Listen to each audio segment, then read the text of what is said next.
and welcome back to the last lap. And we're live. Welcome, boys. Thank you for joining me today. No Niran this weekend. He's away in Ibiza, having a good time. Good time, Niran. All right. Don't send any video calls like I did from when I was in Hungary, which you covered for, JB, last time. Yeah. And I sent my little clip in, didn't I, from turn one. It was a good race last time. Basically, whenever you or Niran aren't here, that's when I get the third place slot. JB gets the call up. JB, how you doing, man? Yeah, very good, mate. How are you? Thank you for coming along. To everyone who doesn't know who you are, doesn't recognise this beautiful face, what did you get up to online? I'm not applicable F1 officially, yes. But yeah, make Formula 1 YouTube videos, do Formula 1 live streams, which I think is why you get me on, because then it's one less competing live stream still on YouTube. Stop looking through the facade. JB, thank you very much for coming on, man. Appreciate it. James back again as well. Yeah, thank you for coming back, James. Grand Prix. I mean, last time I came at 100 miles an hour. I got the call quite late, but this time, I've come prepared. This time with top 5 predictions. Quite done a little bit in advance. But yeah, no, I'm looking forward to this one because last time I was on, we had a brilliant race in Zandvoort. So fingers crossed, I'm the lucky charm in that regard. Detailed. And what do you get up to? What's your YouTube stuff? So I did YouTube like throughout lockdown and a little bit. So I was James NS on there, and now I write on my website, which is singleseaterspace.co.uk, doing F1 and IndyCar content. So if you big Marcus Ericsson energy coming from that side of the room. It's very, very, very close to being the first 2 times in a row Indy 500 champion since 2002. We were 0.0974 seconds, which is not a whole lot. Got to get that prop in early doors. Exactly. James, thank you for coming. And for the very first time, you might recognise this face because he's been all over my For You page on YouTube. It's Law. Hi, folks. I am that guy who is up that ladder. The guy in his loft. One thing I won't say, this is much roomier. I could just stretch all of my situation. But no, yeah, I'm Law VS, and I'm that guy who goes up a ladder and talks about F1 for about 10 to 15 minutes, then goes back down the ladder again. So perfect. Yeah, that's pretty much what I do. And because the thing is, I've been watching F1 since '98, and remembering the epic ITV F1 intros. Of course, like the one with the wind tunnels, like yeah, that's hardcore. And I just felt like I wanted to actually finally express it because I don't really know anyone in my group that really watches F1. Yeah, nice. I want to express it finally. Yeah, that's kind of in part why I did it as well. Yeah. I think, just having someone, because there's so many. I can only speak for being in the UK, but all my mates are kind of football or golf or rugby or whatever, and it's like F1's kind of, and it's grown a lot now, but it's nice, having that's the outlet of YouTube, and I'm sure many of you watching along at home will probably feel the same. But boys, thank you very much for joining me. Thank you very much for filling in for his Niranness, who is away this weekend for what has been actually a pretty mad Qatar Grand Prix weekend so far. Sprint race. Let's start with Friday qualifying. One talking point from Friday. Go, JB. One talking point from Friday. McLaren should have been so much higher. Both drivers made mistakes. As a McLaren fan as well, that must have hurt. It was really tough to see. And it was kind of the fact that Lando Norris, I don't want to say it's become a little bit of a pattern, but it does feel like whenever he's got the car that could push for a pole position, something doesn't quite go wrong. Yeah. Like, it gave me shades of Imola a couple of seasons ago, gave me shades of earlier on in the season where maybe he has just that little inkling, almost a little bit Charles Leclerc-esque. When Charles Leclerc pushes just that little bit too much. Over-pushing, yeah, perhaps. Doesn't quite get the best out of it. And I guess Max Verstappen can get away with that because... Well, he made a mistake as well. That's very true. He made a mistake. But I feel like when you're in a Red Bull that is so quick right now, Max Verstappen can get away with that. Other teams, you're seeing that they can't. Charles Leclerc ditches it in the wall in Miami. Lando Norris didn't ditch it in the wall, but starting from 10th place anyway. Okay, he didn't have to rebuild the car, but didn't actually get a lap in Q3. So it's like... It's frustrating to see Lando Norris could be there, but is now starting from 10th, and a podium is going to be a really tough ask on a weekend where he probably should have been there. Well, boys, do we think that's just a natural... you look at Max Verstappen when his Red Bull wasn't when it was behind the Mercedes and the Ferrari. And, Max would have his fair share of incidents, and the Crashstappen memes were a thing. Now, obviously, part of that was him being a youngster, developing. But maybe he was just in the same position that Charles and Lando are in now, where you have to be on that limit, and they're only human. They're going to overstep surely law. Yeah, no, absolutely. I mean, the fact is that Charles and Lando, and even George, they're all from the class of 2018, 2019. They're all trying to prove themselves. And this is one of the symptoms I feel like that George and Charles and Lando actually have. They've been put on the pedestal of their respective teams. And like, you're the future of our team. Go. And like Charles is like, spin off. And then George is like, okay, guys, crikey, listen to me. No, listen to me. Let's pit for softs in the sprint, which was definitely not the right call, George. And then Lando is just like memes. But the thing is, though, is that they've all been heralded as the future of their teams, and it's really been a big pressure. And you feel like sometimes Charles just can't hack it. He's got the raw skill, and Carlos has been that sleeper thing, and it suddenly got him rattled. But they're a great team. But I feel like Fred Vasseur coming in has been a major boost in keeping Charles there. And Charles has said himself that says, I believe in the Ferrari project, and I'll be here for as long as I believe in it. And Fred's been a big asset. But yeah, absolutely. Well, they are pushing to the ragged edge because they have cars that can do really well. Yeah, but also like James, these kids, they all came through together. Not just Lando and George and Leclerc, but even Ocon and Verstappen and all these guys were racing together as youngsters. So maybe that's part of it, because these rivalries have gone for years and years and years. Yeah, and so, I mean, especially being youngsters. I mean, Ocon and Verstappen in 2015 raced in the Formula 3, and they were hyper competitive against one another. And I mean, that's even bubbled over in their relationship in Formula 1. I mean, the images of Lance Stroll and his engineer on Friday are not that dissimilar to Ocon and Verstappen after the 2018 Brazilian Grand Prix. So, yeah, I mean, there's just that hyper competitiveness between them. And the fact is, Russell, Leclerc and Norris, their cars are all so closely matched at the moment. And they are, for the first time, almost on a level playing field between the three of them in the biggest sports like that they're going to race in, and with the stakes at their highest. And this is what they've always dreamt of, and now they've really got to push each other to make it happen, because they know that if one of them is at 99%, the other two might be one of them's going to be at 99.5, the other one's going to be at 100, and then Leclerc maybe pushes at 101, and suddenly it's gone to zero. So it's really close between them. I think that mutual respect is coming across quite clearly to me anyway. I mean, again, look at the sprint yesterday. Yes, we had a bunch of DNFs, but those guys fighting at the front on a slippy track with sand, unpredictable levels of grip as well. And they all kept it pretty clean. The racing was very good. But before we get on to yesterday's sprint, Law, I know you messaged me after Friday in regards to certain Mr. Lance Stroll. You touched on the Stroll incident. Now, obviously, Lance has played it down. I'm sure we've all seen the clip of Lance kind of pushing his personal trainer, isn't it? Who works with him directly. It's not a good look. I mean, I'll put my opinion out there. Obviously, it's embarrassing from Lance to conduct yourself in that way. Look, at the end of the day, especially with their trainers, these races are super close. Like, I think if it had been a random, member of Aston Martin personnel who's not close to Lance, it's kind of a different story. But still, it's not a good look, and it demonstrates the guy's frustrated. That was his joint best quali since Zandvoort, which is still out in Q1. It's not good, is it? No, it's not. And he has since come out and said, "Oh, we're good now. He's a bro." And I'm like, yeah, I understand that. That's good. It's a very Lance Stroll thing to say. It's taken about 36 hours to come out with that comment. Fine, okay. But the thing is, though, and this is the thing I took real big umbrage with, was the fact that you don't do that with people that you work with. And the trainer had nothing to do with it. He was trying to do his job, saying, look, I'm just trying to get you, Lance, to go to the weighbridge, because the last thing that we want is you getting in trouble with the FIA with this new rule. And then I just thought what makes it worse is the contrasting behavior of Oscar live on TV, finding out he went down from third to sixth. And then Oscar, they're roughly the same age. He just goes, wonderful.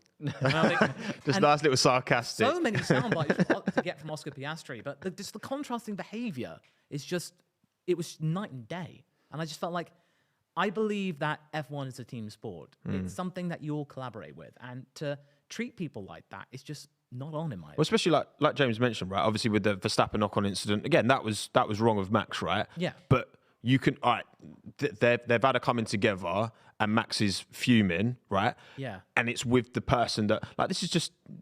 The trainer. And I think the thing is... He's meant to be your bro. I suppose... Like, you said it yourself. These kind of things probably do go on behind the scenes. I think 100%. I think it was the 100%. fact that it was caught on... Yeah. Because it almost wasn't caught as well. You could bet, Just couldn't round the really corner, see isn't it? Yeah, I mean, whoever got that on camera probably got a nice bonus. But the Verstappen Ocon thing, that was different slightly because Ocon really should not have been near Max at a time. And according to various things, and what Max said is that Ocon was literally just going, but I was faster than you. And he was like, Ocon was goading him. And then Max just snapped and was like, understandably, it's like the last thing you want to hear is the person who took you out when you were going for the win. And that's the last thing you want, really. I think the thing with Lance is we're just starting to see maybe it bubbling over a touch. Like, he's been under so much pressure this season. Yes. And straight off the bat, he had that injury and actually came through the first 3-4 races and was doing okay. Absolutely. Like, again, he wasn't Fernando Alonso levels, but he was picking up consistent points for Aston Martin. And got to the point where it was like, okay, he's behind Fernando Alonso in the Drivers' Championship, but he's still within touching distance of those guys towards the top. Okay, the Aston Martin has fallen apart, but Fernando Alonso still managed to hold on to, battling for maybe 3rd, 4th, 5th in the Drivers' Championship, depending on how the last races go. Lance Stroll at this point looks like he's going to finish probably behind both of the Alpines. Yeah. Like Ocon and Gasly, I think Gasly is 1 point behind Lance Stroll off the top of my head, and it's 9 points to Ocon. It's very close, you think, Ocon probably should have picked up some points in Singapore. They're very, very close to one another now, and you're getting towards the point where you look at Lance Stroll in the championship, and the next best driver after him is Albon in a Williams, who's had an exceptional season. Yes. But it's a Williams, And when you had the second fastest car for the first 8 to 10 races of the season, depending on how you kind of look at it, you shouldn't really be anywhere near that battle. Because no one's asking Stroll to go as fast as Alonso, right? Alonso's one of the greatest of all time. He's greatest in a generation. But I think, we saw last year, him relative to Vettel, I looked at the average actual meaningful quali deficit was about 0.13, 0.14 between Vettel and Stroll.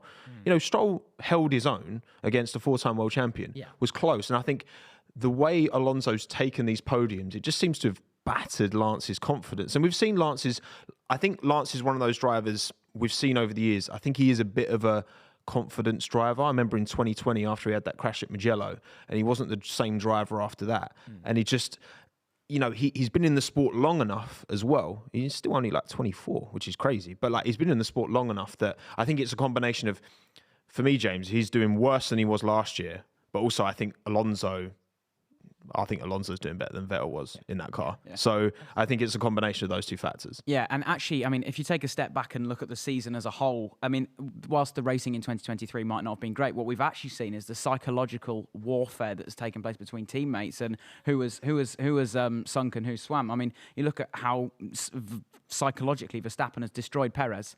After 4 races, and with Verstappen starting 15th in Miami, Perez was like, I could be leaving America 5 races with this championship lead, which for him would have been a massive thing. And his teammate comes back and breezes past him on whatever it was, lap 40 of 53 or 52. And the hit that must have taken to Perez's confidence, gone. And now, now he can't make it into Q3, and he didn't do that on the weekend. And then now we see Stroll and Alonso again. Fernando Alonso's ruthlessness, his consistency, and just the raw speed has just been too much for Lance. Look at Albon and Sargent. Sargent still can't one-up him in qualifying. No. Got mightily close this weekend. But then, that psychological hit of the fact that even when he puts pretty much his best out there and he's 9/100ths off Albon, it's not enough. And then, he binned it in the sprint. And again, that's the psychological hit. And then, to Tsunoda and De Vries as well. De Vries just couldn't deal with it. Even, when that car was the worst that it was at the start of the season, it was pretty much the worst on the grid. And Tsunoda tried his best, and, that stretch of 11th place finishes, and then the points place in Australia. And you compare that to De Vries, who barely got close. It's been fascinating just to see. It was the first episode of Drive to Survive where Christian Horner said, those that sink will sink, and those that swim will be successful. And 2023 has pretty much epitomised that in most of the teams. Even George Russell now is starting to panic. He'll be 7th in the championship after he finished ahead of Lando in the sprint. But, for that, compared to Lewis Hamilton, who's chasing down Sergio Perez for second. Even he's sort of requesting crazy strategies like at Suzuka and anything just to try and get that little bit of an edge. It's been bizarre, but it's been fascinating, I think, in that psychological warfare. But yeah, bigging up to like Yuki Tsunoda, you got to give credit to him because he's had it left, right, and center about from various different things. I mean, first off, you had Nick De Vries. That wasn't really much of a contest. But then eventually you get old Mr. All right, fellas. Yeah. good, Yuki. And then basically comes in, and then Yuki says, oh, God. And then he comes in, doesn't really do that well. And you think, okay, all right, we're going to get Liam Lawson in. Yuki's going like, what? Yeah. He scores in his third race. What's going on? And then Liam, but fortunately for Yuki now, it's like, okay, Liam's binned it on his own in the sprint, and you think, okay. Yeah. But Yuki's had to deal with 2 other drivers that could potentially have threatened his contract. That little guy is just like mighty in terms of his constitution, and that's got to be something to be commended. Well, and with Liam Lawson, is arguably the most adaptable driver that we've seen come into Formula One. I mean, it's the record that he's won on 6 or 7 different categories on debut, which is just remarkable to win in what was it, DTM, Super Formula, Formula 2, Formula 3, and I mean probably obviously some more when in his earlier career. It's just a ridiculous stat. And I mean, poor Yuki Tsunoda's had it tough, but actually maybe. Though you talked about the contracts and how Liam Lawson's not going to be here next year on the grid, and he's guaranteed, according to Dr. Marco, to be in 2025. Maybe the Stroll going at that impact that Stroll's having, where he looks pretty much done with Formula One. I mean, you can just see. From Stick him in the Valkyrie for Le Mans. Yeah, well, that's they've just opened up their hypercar program, and that's for maybe selfishly for Aston Martin, perhaps that's their way of dealing with with Stroll there. But you say as well, like Yuki Tsunoda, I think this has been a trial by fire, but he's come through it mostly. He hasn't set the. I mean, I've been a bit disappointed with AlphaTauri's pace this weekend, given the numbers we were hearing beforehand with the big upgrade. But I think they've learned a lot from Yuki. And you're saying, seeing these drivers go head to head, I think we're learning a lot from them. But I think yesterday showed that, Oscar Piastri, mentality monster, starting on those medium tyres in the sprint, holding on. Because if he doesn't hold on at the start, there's a good chance Max comes through in the end. And as a McLaren fan, I was absolutely buzzing. I was absolutely buzzing for it. It was a shame to see Lando Norris kind of drop backwards so quickly.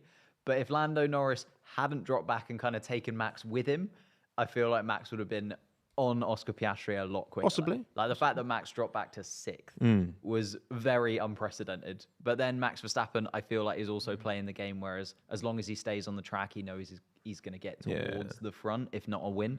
But yeah, Oscar Piastri, as you say, this season, he's just completely redefined how we look at rookies. I feel like 3 or 4 seasons now, kind of since Lando, George, Albon all came through. Yeah. If you look at the caliber of rookie that's come through since then, you're looking at, your Latifis, your Mazepins, your Schumachers, Sargent to an extent, even Zhou Guanyu, who I think Zhou's great, but Oscar Piastri is a different level. I mean, the last time I think we saw a rookie season this impressive was maybe Charles Leclerc. It's got to be Charles Leclerc. I mean, sorry, Marcus. As much as it pains me to say it took him a while to get going, but from Baku onwards, he was pretty flawless. I mean, that Alpha got better, and that's actually one of the things that I almost feel sorry a little bit for Zhou Guanyu was that when the Alpha was at its best, he was at his newest, his rawest. And Definitely. So when Bottas was picking up those 5th, 6th places, Zhou had, your 10th and 11th, which if that had been, say, 11th and 15th, where Alpha kind of eventually dropped back to, no one sort of blinks because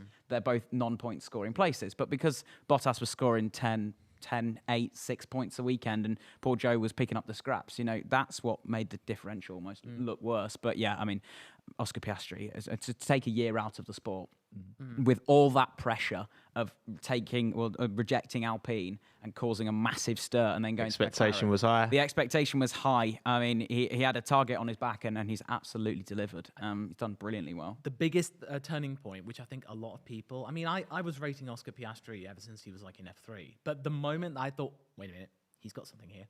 The Austrian Grand Prix. He gets that double overtake going into turn 4. No one really covered it. It was like an Alpine and Leclerc. Yeah, I remember that one. Oscar, he had the old car, didn't he? Fat. Yeah. It's like, as I always like to call him, Oscar PS3. because just like you need to come up with all the different names, puns and stuff. But you just get, Oscar just went through double overtake in a really bad car. Yeah. And it was just like that's got to be something that has to be mentioned here. He's got something. And then eventually he's just been completely unflappable. And it's like he always had faith in the car. Yeah. It's that Lando's pessimism and Oscar's optimism, they meet together and it's like a yin and yang sort of thing. And I think that's actually going to stand them in good stead. One can balance the other. I just feel like if you could design a rookie in terms of the way he articulates himself, the way he comes across, and he's very open when he's made mistakes. He's very level-headed. He doesn't get carried away with things, but he's not overly down about a situation as well. I mean, he was more optimistic than Lando earlier on, like in the year when the car wasn't great. I mean, I remember when I chatted to them at the MTC, and like there was a few jokes that like Lando was making at the detriment of the car, because this was when they did the Chrome livery, and he was kind of and this was before the great weekend, right? Yeah. And then Lando was big, but then Oscar was like, no, he was a bit more positive. Like he's got that right balance of like you say, you need a bit of both, and you just think, given that car has started most of this year, still most of the season was pre Oscar getting the full upgrade anyway. The kid's got it. The kid's on par for something special. Definitely. And it must have been a bit of a shame for Oscar, because obviously he wins the sprint race, his first. Well, even he was like, it's not really a race, which it is a race. Take the credit, but he wins. But the big story, of course, Max Verstappen officially wrapping up his third World Drivers' title in a row, and I mean, this level, I don't know, maybe it's a product of recency bias. I don't know. But the way that Max has the inevitability he's driven with, I don't think 2020 Lewis was really good. And there was a few procedural errors that maybe got in the way. You think of Monza, you think of bad setup in Silverstone that's robbed him of. Lewis never got more than 5 in a row. But yeah, since like Vettel 2013, I don't think we've seen just an inevitability every weekend that Max is going to be.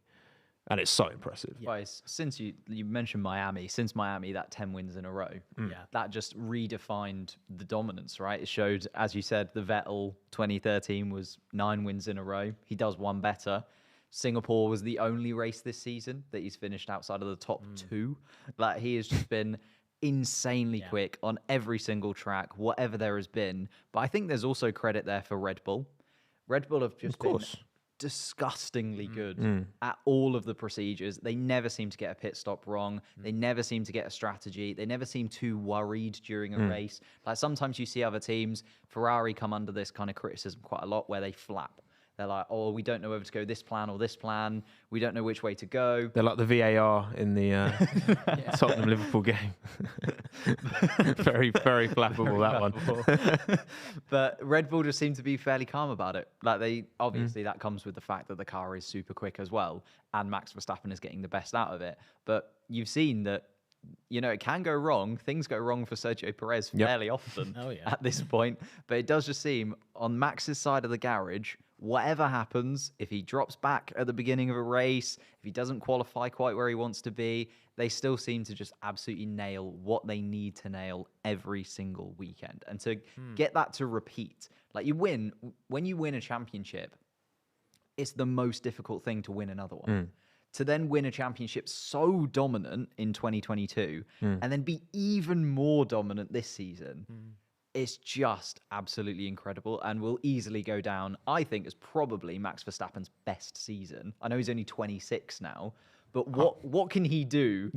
Like, in his career that would be more dominant than this? Just win every race. It's like the only kind of thing that he can do to better it. I definitely think this is kind of like 2022 was like when Schumacher romped to victory in 2002. Just like no one expected Michael to be that dominant. And then, finishing up at Manicourt. And then I'd say this year was like Schumacher in 2004. Because if Schumacher hadn't had that accident at Monaco, bizarrely crashing in the tunnel, I believe he would have had 13 wins in a row. that was a Jarno Trulli, the Trulli train, devastated the Schumacher onslaught. So basically, I feel like really strong vibes of 2004 with this year with Max, because Max has just completely deconstructed everything. Everyone thinking, oh, well, surely this weekend he cut. No, he did. Oh, he's there already. Oh, okay. So it's just, there are moments where you just think, yeah, surely Max is going to stumble. No, he's not. He's not. He's got everything wrapped up. And Red Bull were told in 2020, what are you doing? Catch up to Mercedes. And Red Bull's like, okay. What are you doing? We're doing what you told us to do. But again, the fact that that second car, which is the same car, driven by an incredibly, talented and experienced driver like Sergio Perez, is so far off and so close to Lewis now. It's 29 points, around that kind of figure. Like it's the Max factor. It's psychological, It's I mean, as soon as I said earlier, as soon as that Miami was done, Sergio Perez has he's dropped the ball and he's completely like off it. I mean, he's got he's made, what was it? He hadn't made Q3 8 times since then, which is in that car is pretty crazy. And I mean, he just does something, seems to go wrong for Perez every weekend. And I don't know if it's Max Verstappen's ruthlessness, the fact he's never off it. I mean, even in Singapore, there's perhaps the chance for Perez to do slightly better than Verstappen because they were both slightly off it. No, Max just drove away and got the maximum out of it. And he's just completely beaten him psychologically. And from there, for Perez, it's just snowballed and got worse and worse and worse in a way that it hasn't done for Verstappen. And he's completed the holy trinity of perhaps weirdest ways to win a championship with 2021 and all that went down with that. In 2022, he found out from Johnny Herbert in his pit lane interview, and then the guy that made the big throne for him in the cool-down room in Japan. And now he's become the first driver since '82 to win it on a Saturday. Yeah. It's a weird set of three, I guess. But even more memorable. But talking of his teammate Sergio Perez, he will be starting from the back after the incident yesterday, which just for me is racing incident. Yeah. 3 into 1 doesn't go there. I mean, the driver on the far left and the driver on the far right can't see each other. So Hülkenberg did the best thing to do to make sure it wasn't worse. Because if they went, that would have been, Hülkenberg would have just been, as he said, he would have been sandwiched. Yeah, so he just had to back out. Backed out too late. Yeah, he should have backed out a little bit sooner. But he said post-race he didn't see Perez until his focus, understandably, was on Ocon. Yeah. And then all of a sudden there's a Red Bull front wing end plate next to him. It's like, fuck. But yes, Sergio will be starting from the back. It's kind of the similar penalty that was it Sargent got in the Williams. So it's the third chassis kind of thing. So Checo started from the pit lane and is going to be taking a 10-second penalty. We also have. This sport is complicated enough as it is. Right, so basically, these tyres can't handle this track. They're getting shaken. It's not the tread. It's not so this rule is going to be for soft, medium or hard. But you're not allowed to run more than 18 laps on any one set of tyres, basically. Yeah. Because the curbs that are like pyramids of Giza are just shaking the tyres and breaking them up from the inside out, essentially. So minimum 3 stop. Unless there's mad safety cars and a much shorter race, you might get a 2-stop. But it's going to be at least 3, maybe even 4 for some people because tyre allocations are a bit weird. We were trying to understand it earlier. It's hard to wrap our heads around, boys. So we're going to try our best here on the last lap. But you pretty much might need a calculator for this. Well, pretty much. I think the biggest takeaway is that everyone has a new set of hard tyres, so we expect to see those. Everyone has a new set of mediums. Again, we expect to see those. And those that ran the soft yesterday have 2 sets of mediums. So they could basically do 3 medium stints and a hard stint and make it. Whereas someone like Hamilton, Piastri, will have to run the soft tyre at some point or 2 sets of the hard tyres because I think they've done 7 to 10 laps. So in that, there'll be at least a little window. But it's going to be one that we're going to have to scratch our heads on. Because it's like, which set of mediums are these? Are they the ones with 2 laps on? Are they the new ones? Are they the ones that you can only do sort of an outlap and he's straight back in? You have to take this one by ear, I think, lads. Yeah. It's definitely added some extra spice to the race, though. It's something that we were talking about extra anticipation. The spice is yet to be served. Everyone might pick on the same lap. This could be a plain naan. All right. But if you think back earlier on in the season, I think back to Azerbaijan where Esteban Ocon pitted on the last lap. And we were kind of like, This is so boring. Everyone can actually just get to the end of the race on one set of tyres if they really want. Qatar didn't get that memo. Qatar were like, no, 4 sets, lads.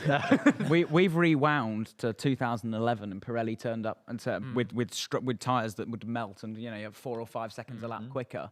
And here, where it's so difficult to overtake everywhere else except the first corner, you could see some. I mean, you see how Hamilton completely sent Sainz to the shops on the last lap. That clip went all over Twitter. We could be seeing moves like that. So, it's all to play for, I guess. Well, formation lap's about to start, boys. Let's get our predictions up on screen for the 2023 Qatar Grand Prix. And, Law, you made yours on Wednesday. I'm dying on that sand dune. I'm dying on it because I found out literally as I was just outside to come in, I was like, oh, good. Okay, Carlos. Yeah, what's wrong with your P3 there, Law? Because we haven't touched on that at all, have we? That P3's still in the garage, mate. So, You won't be racing today. No. So, engine issues for Carlos Sainz. Yes, he's taking his one and only pit stop. Yeah. Not very Vamos at all. Me out. Otherwise, all got Max winning. A couple of Lewis Hamilton P2s for James. Oscar from P6 to P2 seems like. I just think the long run pace of that McLaren has just looked really good. I mean, you saw yesterday towards the end, he was pulling away from Max Verstappen, and that's no mean feat. And this track is full of high speed corners. McLaren were pretty much second quickest. Was he pulling away from Max? Well, no, towards the end, but maybe Max was like, it was like sort of 2.0, and then it was like 2.5 to like 2. On the radio, GP was saying that Max had surface level damage. So they were saying that, and then Max was True. Like, but I want to go, and then for the first time, which was really quite telling, it's like forget about Piastri. Normally they just let him go. Yeah. They were just saying, look, mate, just forget about him. So pulling away is maybe a stretch, but I mean, he wasn't that much. He wasn't slower. pulling in quickly. True. Yeah. So I mean, and also I mean, their long run pace in Japan looked that good, and it's a reasonably similar profile track. I think all the teams have been saying that they've been taking it like Japan and at Silverstone as well. High speed corners. Lando Norris finished second. So I mean, I think there's no reason why Piastri won't climb. And again, with a lot of pit stops means more potential for Ferrari and teams. Mercedes to do their best pit stops. I'm hoping that the surf factor helps with the pit crew. I really They're do. very best. Yeah. They're very. Well, they get plenty of practice in. So it will be like Lando in Bahrain when he did 5 or 6 stops first race of the year. Yep. Hydraulics. Lewis saying he's a sitting duck. He's on the soft tyre. That's why. He's on the soft tyres. Yeah. Well, he won't be at the start. No, pounds at the start. That's for sure. Come in very early, I'd imagine. 8 meters after turn 1 is when he starts to regret that decision. My tires are gone, man. Yeah. Brilliant. I think it's 2021 US Grand Prix. Carlos Sainz said the only reason I'm on these soft tyres is because for about the first sort of 8 meters, and then I'll regret it. That was when they had the Q2 tyre rule. But yeah, that reminds me of when F1 teams used to. I think it was Tyrrell who put underfueled the car. They knew they'd never reach the end. Just for the sponsors, they wanted to be at the front at Monaco, and then they just retired with 8 laps to go. They're just like, oh yeah, we had a technical issue. No, you underfueled the car so you'd look good. But it worked. I think they got sponsors after that. And that gave birth to the glory run. There you go. See? Perfect. Carlos Sainz is not getting a glory run today, bless him. No. Ferrari. But it saves, half the Ferrari team mechanics. They can pack up early for the day. No, he's going to make his glory run to the airport. Yeah, exactly. Exactly that. Ooh, here we go. All right. Yeah, all right. First corner is going to be important in this one, but you got to think. I mean, Max didn't have I don't know how much of that was just being on the wrong tyre. I mean, Oscar had a better start than Lando and Max on the same tyre. Well, Lando got the worst start of all in the end. Yeah. And then he had a wobble, as did Max, and he just got sent out to the outside and had to just pull it back again. Yeah. Yeah. That's the thing, because who was on the outside? Who's on the nice part of the track? I think Verstappen, Hamilton. Yeah. Odds, yeah. They're saying that the left side is the better side. Yes. So Max is on that side now. Yeah. Here we go, everyone. Right. Green flag is out. Right. Here we go. It's 1, it's 2, it's 3. It's 4 lights, 5. Go on. Go. Hamilton better off than Russell already. Yep. Yeah, Hamilton on the soft and tyres. outside of us. Oh, they're going to hit each other. Oh, there's going to be Mercedes Civil War. Mercedes Civil War. It's happened. It's happened. Oh, my God. Toto Wolf's up. Lewis is out. Lewis is gone, yeah. Oh, George no. Continued. Well, I know what I'm making next week. Oh, my goodness. These. Now what? These that? men Alonso, cannot be that's one of the trusted. others. And there's an Alpine in the top 5 now. Lewis Hamilton, George Alonso Russell, contact third. turn one. Well, quite frankly, I know. And Stroll's just been hit by an AlphaTauri. Oh, there's no. a Williams wiggling. Well, Alonso's right now. He's just bye-bye. Oh my goodness, this is chaos. Oh, into the hairpin there. Oh, Crawling we're through gonna there. have to see that I've one. got no. No Duh. shit, George. You've got damage. Continued on though. I Think was about what your teammates seriously, got. Seriously, you know what? George's haircut. The more rogue it's getting, the more roguish he's getting himself. It's the hair. The hair. The mop. The mop is making him turn to the dark side. It's been Even inevitable. them two, Oh. a 2-year extension was chaos. All right, Safety car. Okay. Safety car. It's been coming though, hasn't it? Yeah. The Mercedes touch of some kind or another. I mean, they have Piastri's come together. second. once I didn't this expect season. that to happen There we go. now. Piastri is I didn't second. expect it to happen immediately. No! Seriously? The McLarens? Piastri is second. Yeah. Oh, wow. seriously. That Macca is- fanboy. I'm eating. You know good. what? I'm gonna delete Twitter. I think probably the sensible move. Well, you know what? I was getting a lot of flack with not putting. Everyone saying, "Well, Mercedes is a front-loaded car. Why aren't you putting them high up? You're not predicting them at the top 5 Ferrari too much." And I'm like, You knew this was coming. something's happening. Lord and I'm knew like, this I was was saying, if coming. Mercedes do well, fair enough. I was actually writing like down my winners and losers script for tomorrow. Yeah, It's like yeah. making my notes. Mercedes, they're winners. No, delete. Right. Delete. I want to see a replay of this incident because No, we got to see. I've not seen enough to apportion any kind of blame. No. I mean, it's turn one. It's tricky, but Well, weren't they both on the soft tyres? No, Russell's No, on the Hamilton's- medium. Oh, okay, Russell's so on the medium. Lewis Indeed. was, as the Sky intro goes, I'm going for it. what I guess he Lewis was going- launched it around the outside, which again he knows he's got a Okay. tyre advantage, so you can understand. He can go deep into that corner. and They roll were there. 3 abreast. what's he though. got? That front Whether it wing had doesn't similar look vibes terrible. to Hulkenberg yesterday. What? Possibly. Yeah, well, it was him. I mean, he did. Are they hit him just with going to whack on front. some new mediums? Giving these two a 2-year deal each was an interesting choice from Toto Wolff. He thought, Yeah. Hamilton Rosberg years, I want more of them. I felt like Yeah, when I fancy that. when George came that in, again. when George came in, I felt like that Alright. 2022, the succession Here we things would go. be like, George would have been like, oh, okay, start. I'll talk about this after the start because we need to see this. That's the thing. It's So Lewis got the best launch. Yeah, he did. he did. And then so, They're very close. George is getting the draft to Max and then pushing him out. Oh, I don't think there's much George can do there. no. Yeah, that's what I mean. I think it's similar to the Hulkenberg situation. Yeah, You know maybe what? 3 They into are one. just doesn't three go. You know abreast what the and they reminder can't really is? do anything. Albon and Hamilton. Yeah. Yes, So very similar basically, as well. has Hamilton now gotten what? 2 weeks in a row from George Russell there on the radio. 2 weeks in a row. Does His he words, clip not Max mine. first? No, he Oh doesn't. no, he had nowhere to go. Yeah. There's not much George can do No, there, is no. there? No, that's not George. He can't be any closer to Max. No, and also he's not going to be doing. He's keeping in the draft behind Max to try and keep behind him. This is almost. You remember Hamilton Alonso at Spa when Hamilton went to go around the outside of Alonso and Yeah, didn't give him the space. Yeah. So This George is like feels like that. Ah. Yeah, I think that's more on Lewis. isn't that's it? more on Lewis. It just is. Yeah. Ugh. Oh. It just. I don't Oh think. dear. Yeah, I That'll got be a taken out fun by my own debrief teammate. tonight. I don't know about that, Lewis. I think Yeah. I think you got to take more responsibility Toto's for that. about to break another ankle, and I'm not talking about his. The thing is, like, obviously George has got to think about Max. Max is in front of him, and then Lewis is Yeah. closes the door. That's Yeah. on, that's on Does he Lewis. maybe expect George to back off in that situation? Well, Because no. I mean, he's kind of semi a little bit ahead. He can roll it all the way around the outside. Maybe, but But, he was yeah, like he's a George bit was back. essentially. You see him like trying to like get a bit of space.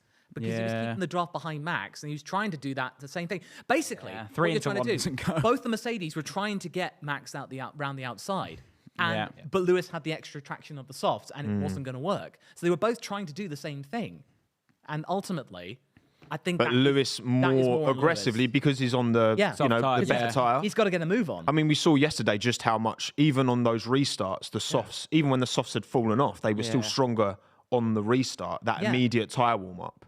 So yeah, the people on the soft tires. Here we go, I want Oscar. to. The How Red, did Oscar get to the Red P2? Sea is going to part in Great great So Seas Charles of Leclerc has Qatar. to get out of the way of George Russell here. Yeah. So And has to dart. And I think Bang. Fernando Alonso probably the Okay, same. so- yeah, oh, Fernando yeah. tries to weave Yeah. out of the way of Russell. And Oscar's in. It's like Ocon in Hungary 2021. I was literally about to say that. Yeah. You know what? Oscar has developed himself into a bit of a gung ho driver in turn one. You got to watch out for that kid in turn one because you know. 4. Yeah. Oh, the walk. It's the walk. Yeah, it's a long Well, one. there we go. Right, winners and losers. So Norris up 4 places. Hulkenberg up 4 places. now. For now. Piastri again up 4. Ocon's Sonoda up 3. Yeah, Tsunoda up 3. You're right. Yeah, Ocon up 3. Gasly's held steady. Bottas is holding firm, not bad. Yeah, but holding firm when 2 cars are in front of you. Yeah, Drop back. but then I guess the up that's 3. True. Come on, Alpha need every Right, single here we go. point. Yeah, that's They very really do. That is very. So sorry, guys. I wasn't even looking behind. I was just focused ahead, and he came from nowhere. FOM, that's a I spelling don't error think right George there. could have done much. What more could he have done?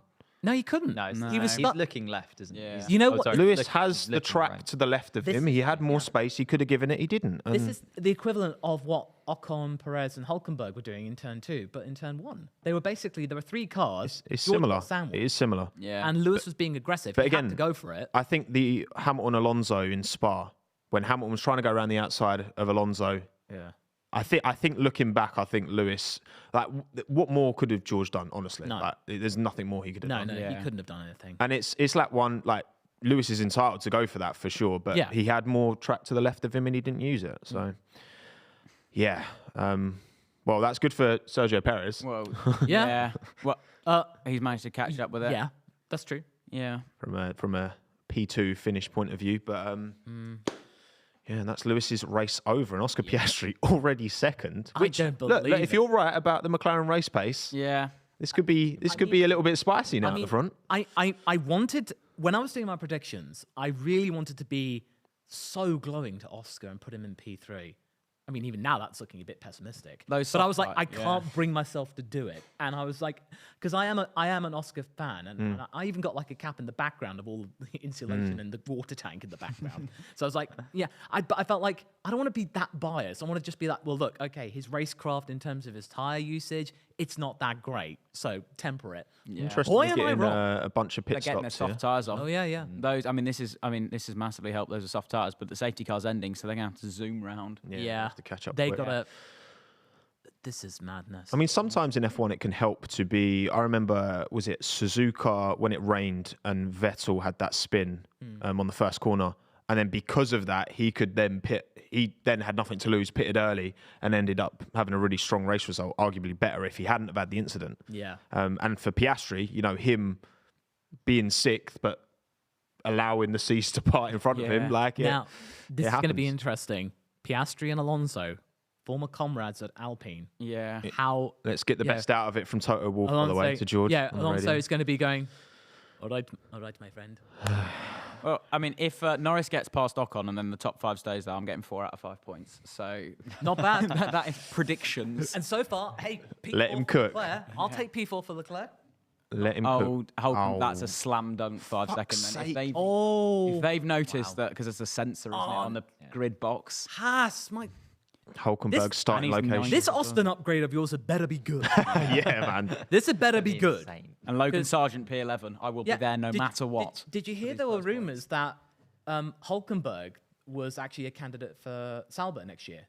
They were considering him, but Steiner took the 1+1 option, closed the door on that. Oh, Max To be has fair, I gone. feel like Max has Verstappen gone. and Joe have done enough. There they have. Max has done the Russell trick from yesterday and the Did sprint exactly race. what and he did is- to Oscar yesterday. Yeah, Yep.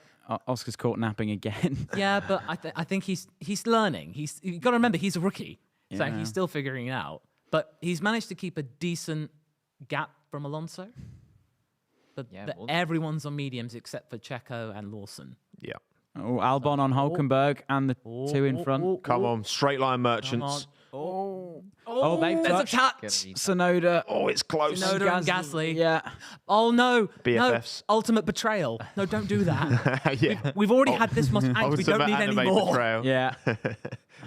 Okay. Absolutely. Oh, no, he's going to go again. Yuki. Oh. Oh, Perez nearly sent Russell George. into the wall. Yeah. Yeah. Oh, that's a spicy thing.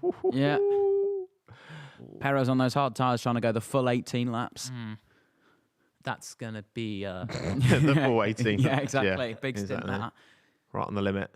Max has dropped 1.4 on Piastri already. Yeah, and I feel like at the moment, Oscar, I think all he's got to do is just try and keep that, because he knows that based from the sprint, he can gap Max to some extent. If his pace is close, then this will be won and lost in Also, the pit stop. the McLaren style, I've always noticed, is that they do go at the start and then they usually are very quite conservative on their tyres. They don't just tear them to shreds. Yeah. So It's a long race. I think they'll come back in the next 5 laps or do enough to keep Alonso just enough away. And we've got at least 50 more pit stops to do. And I sense that 18 left times 3 minus the 4 that we've had. So we've Lando's got a lot. Landers definitely should get Ocon once DRS comes back on. Yeah, the DRS here is very, very powerful. Hulkenberg on Sonoda as long part as you 2. can stay within a second. Oh, he's going to go. Is he going to try? Hulkenberg shifting. Let's go. Yes. Oh, Nico. Yes, lad. I'd love to see him in the points. Still Yeah, side he's by got the line, side. he's Yeah, got the line, he's he's in got the turn line. 2 and he's Yeah, 3. there we go. Done. Well, he has a lot of experience at turn 2. He knows when not to brake. Yeah. I think this could play into the Haas's hands, actually. The fact that they have to Yes. mandatory do Oh, he's PRIX. going to try again. Russell Perez, it's close. George. Very close. What are you going to between the two do? of them. Oh, I think he's got. He must have He's got him. He's got him. Many a crikey just came out of that lid, Yeah. and Blimey. he's made it done. All the way around the outside. Yeah. Russell. Piastri's sort of P30. back in that second bubble again. It was 1.4 on this point on the last lap. Oh, yeah. Yeah. Come on, With Oscar. DRS will be enabled at the, was it the end of Well, this Oscar's lap? got Yeah. out of DRS with Alonso. Yeah. Come on, Oscar. Come on. Oh, Fernando Alonso surely can't hold on to that podium. he That would. would just He be did it This is 2 years. He Fernando. did it 2 years ago. obscene drive. Remember 2012, the 4th fastest car, title bid. This is Yeah. like, he's like, Oh, does he we go, overshoot it? This is Hulkenberg. what's he going to Hulkenberg. do? Oh, That's like, It's just a bit. He went in science grid spot.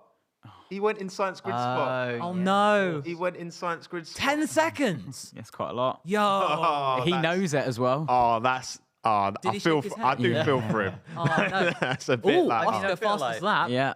It's back to Considering- Oscar heard us, by the way. He was like, 1.1 now. Yeah. "Go, 1.1." Considering how much experience Nico Hulkenberg has in motorsport, Yeah. I don't think you can let him get away with No, it. no, mate. Second most Okay, points I'm without a being race win. generous. I think I'm being generous there. 200th Grand Prix at Abu Dhabi. But Haas points, man, because they're Yeah. only 2 ahead of Alfa Romeo. Yeah. So, Any points for them is huge. Yeah. and you look Exactly. at AlphaTauri, you know, I think once Ricciardo gets back as well, I think Ricciardo will continue to do a good job like he was before he got the injury. Yeah. With the upgrades to the AlphaTauri, I think they're still up to, P8, 9, 10 is not secure. the- And there's the a good battle- the 12 million around there per Yeah. position as well. The battle for 8th is very important, and Alfa Romeo are staring at the real possibility of being last. And It'd be an awful Romeo. honestly, though, I feel like that, based on what they're doing, is that Alpha is a bit of a sleeping giant right now. They're rebuilding as Oh, Yeah, that- 'cause Audi, they're not yeah, sleeping. yeah. They're in a coma, mate. They are. They've slept for a long they shall time. rise again, because remember, Sauber, They've never been awake. They're a bunch of skilled engineers. They know what they're doing, and with the right backing, they can do good. But You'd hope this year, so. they have just basically. Oh, given up. Fernando went off. Alonso He got a mistake. Oh no! big snap in turn 5. Oh, that's gonna give. Oh wow, that's gonna give Charles. Didn't lose position, but No, lost but about that's a gonna give second. Charles the momentum. Yeah. Oh. Uncharacteristic there from Alonso. Oh no, he got away with that. He did Yeah, just. he Yeah. just about got away with Verstappen's that. gone half a second a lap quicker than Piastri as Yeah, well. but Piastri's now got a 2-second buffer, so that's going to be good. But also, Max is just driving for fun now. He's won the Yeah. championship. He's won the constructors. This is literally No one's just ever won vibes. starting from the pit lane. I don't know why they won't try it. And Yeah. yeah. in the next Yeah. 5. Absolutely. Oh, that was late from Sonoda, blocking off Albon. Albon. Yeah. Bruv, that's Not a bit bad. naughty. That was a little Honestly, bit naughty. if Albon and Williams can get some good points here at a track that nobody expected them to get points at, this is going to be Yeah. mega important And when.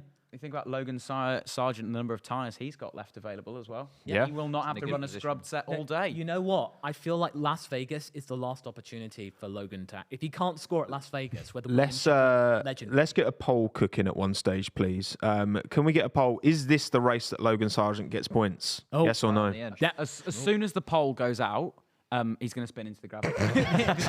as if we need more excitement. Of course. Goodness. That's just how it works. Exactly. No, Alex was very happy yesterday, wasn't he? He said there was a lot less wind than they expected, and that car is very temperamental in the wind. It's been a So problem for Williams for a while, even in 2021 where they had Yeah. reasonable speed, a gust of wind, and that thing was all over the shop. Yeah, because they were going for maximum downforce. Yeah. But they said that a gust of George wind. Lunge. Yeah. George is making up places. That Yeah, he Mercedes doesn't seem to have taken any real meaningful I think damage. he got lucky, and it was almost a wheel cover rather than it Yeah. being the front wing or any of the side pod because Yeah, Lewis definitely copped all of that damage. yeah, and Fortunately Leclerc for is him. within DRS of Fernando Alonso as well. Mm-hmm. George should gobble up Logan Sargent here. Williams straight line merchants though. Yeah, but with the DRS, So it's he's just got that no, powerful. He's got no DRS. I think it's not Logan's fight, is it? Yeah, So I think we'll understand. But Sergeant P11, not too shabby. Now 12. Yeah.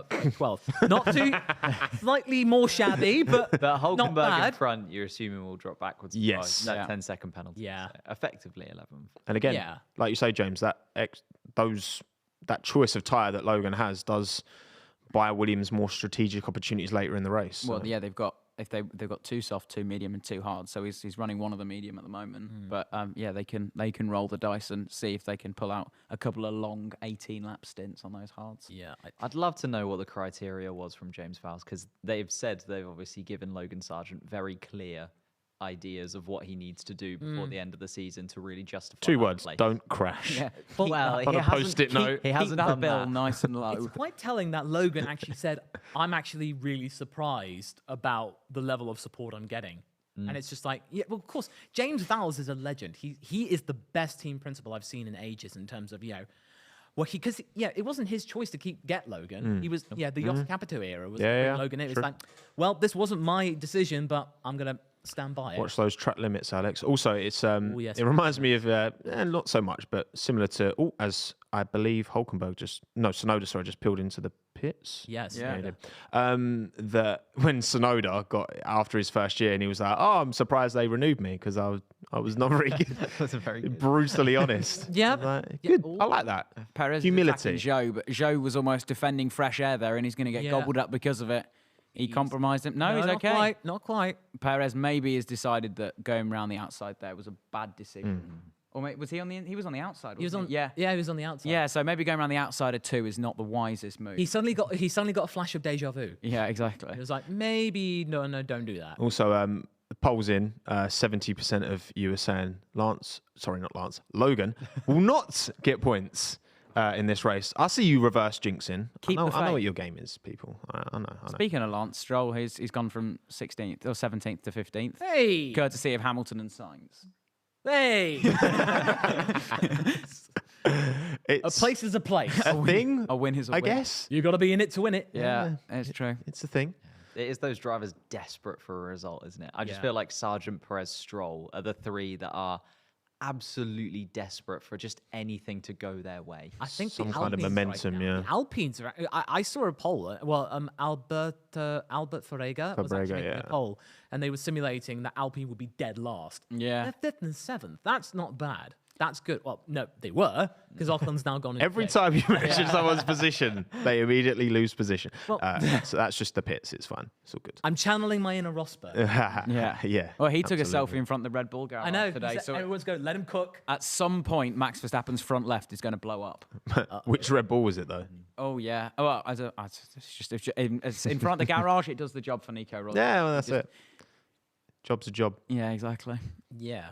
Checo's still P12, but he's on the hard tyre, so you would expect him to make some Logan progress. Sargent's into in the points. Stop the race. Call it off. Stop the count. He has double 1 point. William points. Double points finish for Williams. Both Williams. Yeah. William He'd and get William. half a point. So is that point? Is that technically points? Because it's half. Oh, it's not quite a full one. So we Not a full point. Yeah, true. Also, did we see what Alex posted on Twitter yesterday after he got promoted to P7? Did you Awful. know what the picture Yeah. was of? I saw It was like he'd been eating some steak and he like spat it back out on the plate. Or, And it kind of vaguely looked like the number 7, but I was like, that's a bit of a Didn't his stretch. parents not to tell him to play with his food? He was like, this streak of steak, I can make a 7. And I'm just picturing people in the restaurant just looking at Alex Albon with a knife and fork going, okay. There's that's an a interesting 7." graphic. So We've never seen that before. Verstappen needs to pit no later than lap 17. Nice little graphic that's going to keep us up to date, I'm The sure, through AWS the lads race. are coming up with some really good graphics right Yeah. now. And Alonso's Well, there you now go. coming to pit as well as Gasly. What we haven't actually thought about is the ramifications that what the chance Mercedes have missed. Gaining points on Ferrari. Yeah. Only one Ferrari in the race, and that battle for P2 is so close, and they hit each other. Yeah. Yeah. Yeah, and I feel like that was more Lewis than George. Yeah. Oh, I mean, I don't know how. you It can is put that lap on 1, George. turn 1. So, I mean, unfortunately, It's either more on Lewis or Yeah. you could argue racing incident, Okay. I guess. Leclerc's getting the box. He is. So this is just what is this? Albon and Sargent, 6th Box and box 8th. Piastri. It's gonna be 7th for Logan Sargent, and I will be there no matter what. Yeah, so Piastri's pitting with a 2.7 gap to Verstappen, so that has opened up, but not About 4 seconds. crazy. Okay, so 4, 7, 13, 15. So actually, Piastri should be able to get back in about 11th or 12th or something at the moment. So not too shabby. It's just unfortunately Max will be able to get out in maybe 8th or 9th. Yeah, and, yeah, of and course. it's just the number mean, of cars that's going to be between them. Have we thought of any other result for Max other than first? No. I mean, come on. It's just like he's going to win. Is George sending one on Alex? Yep.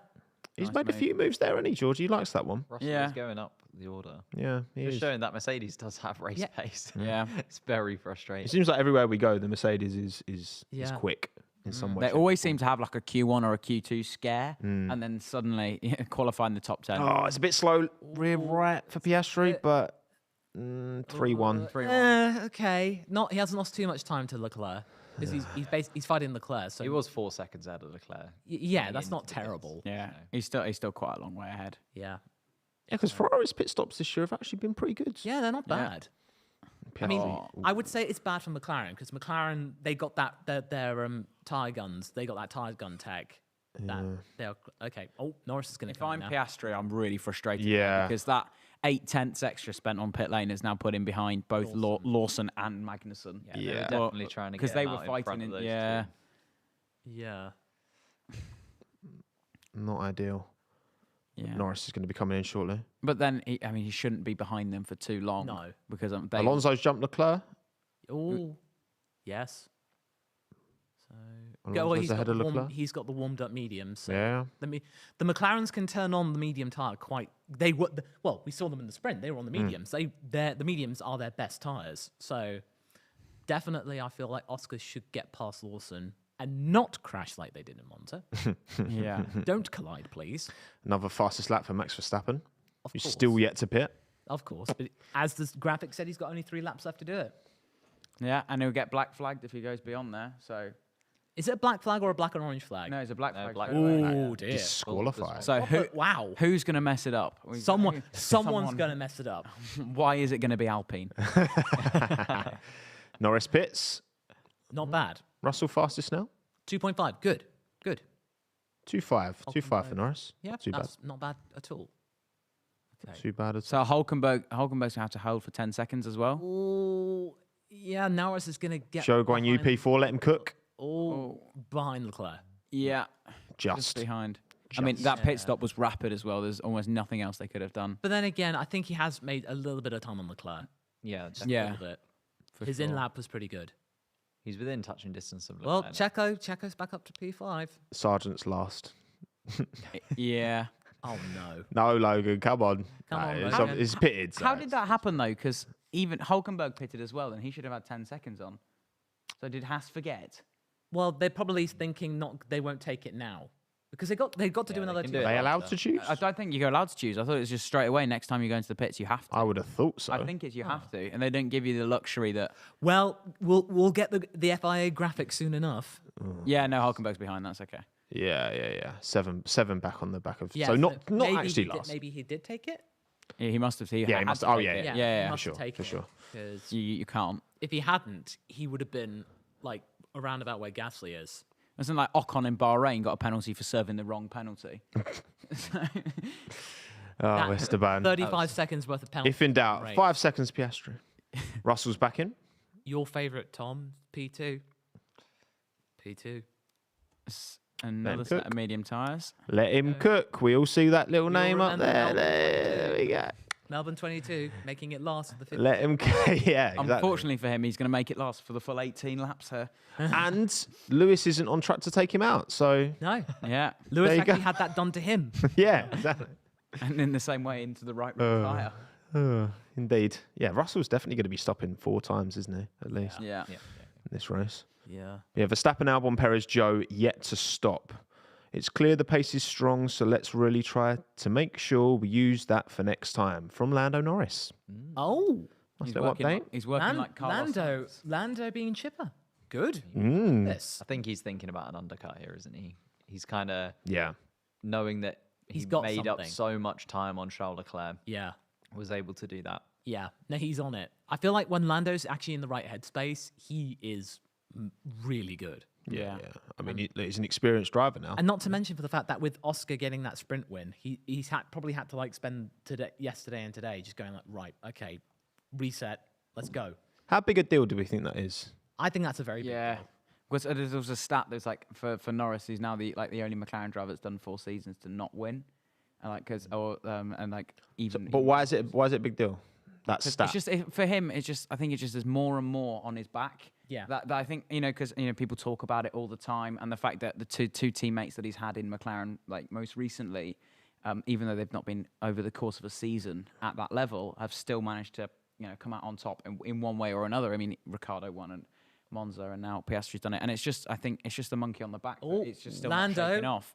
Lando got past. They both Lawson, I think, just backed off. Yeah, on those hard tires. Lawson's going to have to stop. Yeah. At the end of this one or the next one. Yeah, but I think he just let them go. Yeah. Running it close to the sun here. God. I think when it comes to Lando Norris and that kind of McLaren seat, as you say, the pressure is on him now. He's clearly the number 1 driver. Yes. They brought in Daniel Ricciardo as a big name. He managed to outdo Daniel Ricciardo, even if Ricciardo didn't enjoy the car. Lando Norris still took that from him. Yeah. Made himself the clear number 1. And I think Lando Norris, to me anyway, I don't know whether you saw the interview with George Russell, Alex Albon, and Lando Norris, coming back as a trio. Lando Norris still brings up Russia 2021 a lot. Yes, of course. I think he thinks about that race too much almost. Because to him, that was the one that got away. Yeah. I think he is desperate for a victory. And then to see, I know it's not a full race. Yeah. And even Oscar himself was like, it's a win, but it's not really a win. Like to see Oscar do that again on a weekend where Lando Norris made mistakes, both in the sprint qualifying, then in the sprint itself, and in qualifying on Friday. Like he's seeing that Oscar actually got that victory. And again, he's seen Daniel get a victory in front of him. And it's like, he's seen George get a victory in a Mercedes. Yep. He's seen Max, who he's close to, win 3 world titles. Yeah. The FOMO's going to be real, surely. Yeah, I mean, I feel, because after 2022, after decimating Daniel, Lando probably must have felt invincible. But then this has been a reality check. But I feel that this will actually be the thing that galvanizes him into being ready to go for a title. And I feel like Max is looking forward to actually having Lando there to be a title rival. He wants that. Because you see Max saying to Lando, "Don't give up on McLaren. I want you." To be there. I don't want you as my team. Yeah. We'll get team orders in the way. I want you in that. He wants it to giving mean hell for leather. something. It's one thing getting to, again, football analogy. If you get to like a Champions League final and you're playing one of the best teams in the world and you graft for it and you scrape a win and it's super competitive, versus you against a team of nobodies and you batter them 8-0. Like, what's going to actually mean more? What's going to have more feeling to it? Yeah. And I think Max knows the talent that Lando has as he comes into the pits now for his first pit stop of the race. Textbook. And it's 2.4. And they're going to double stack.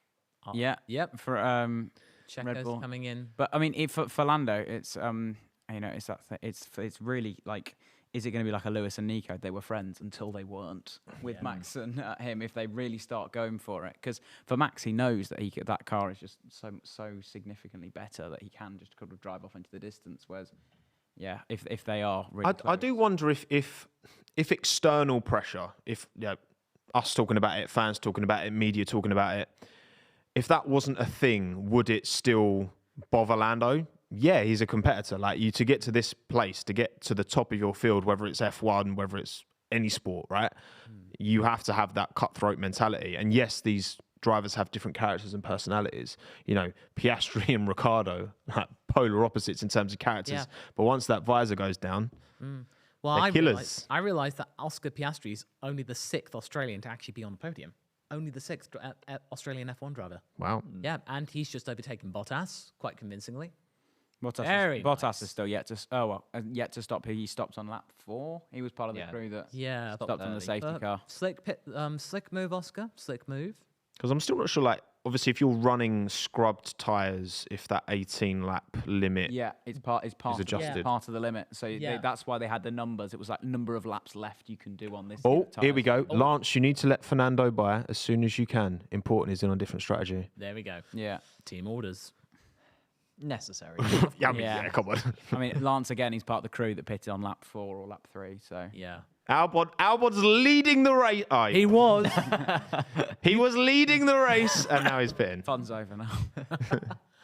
Oh, there Look, we go. I saw it. I saw it with my own eyes. All right, Alb won. Alb won. Good. That's got. Wow.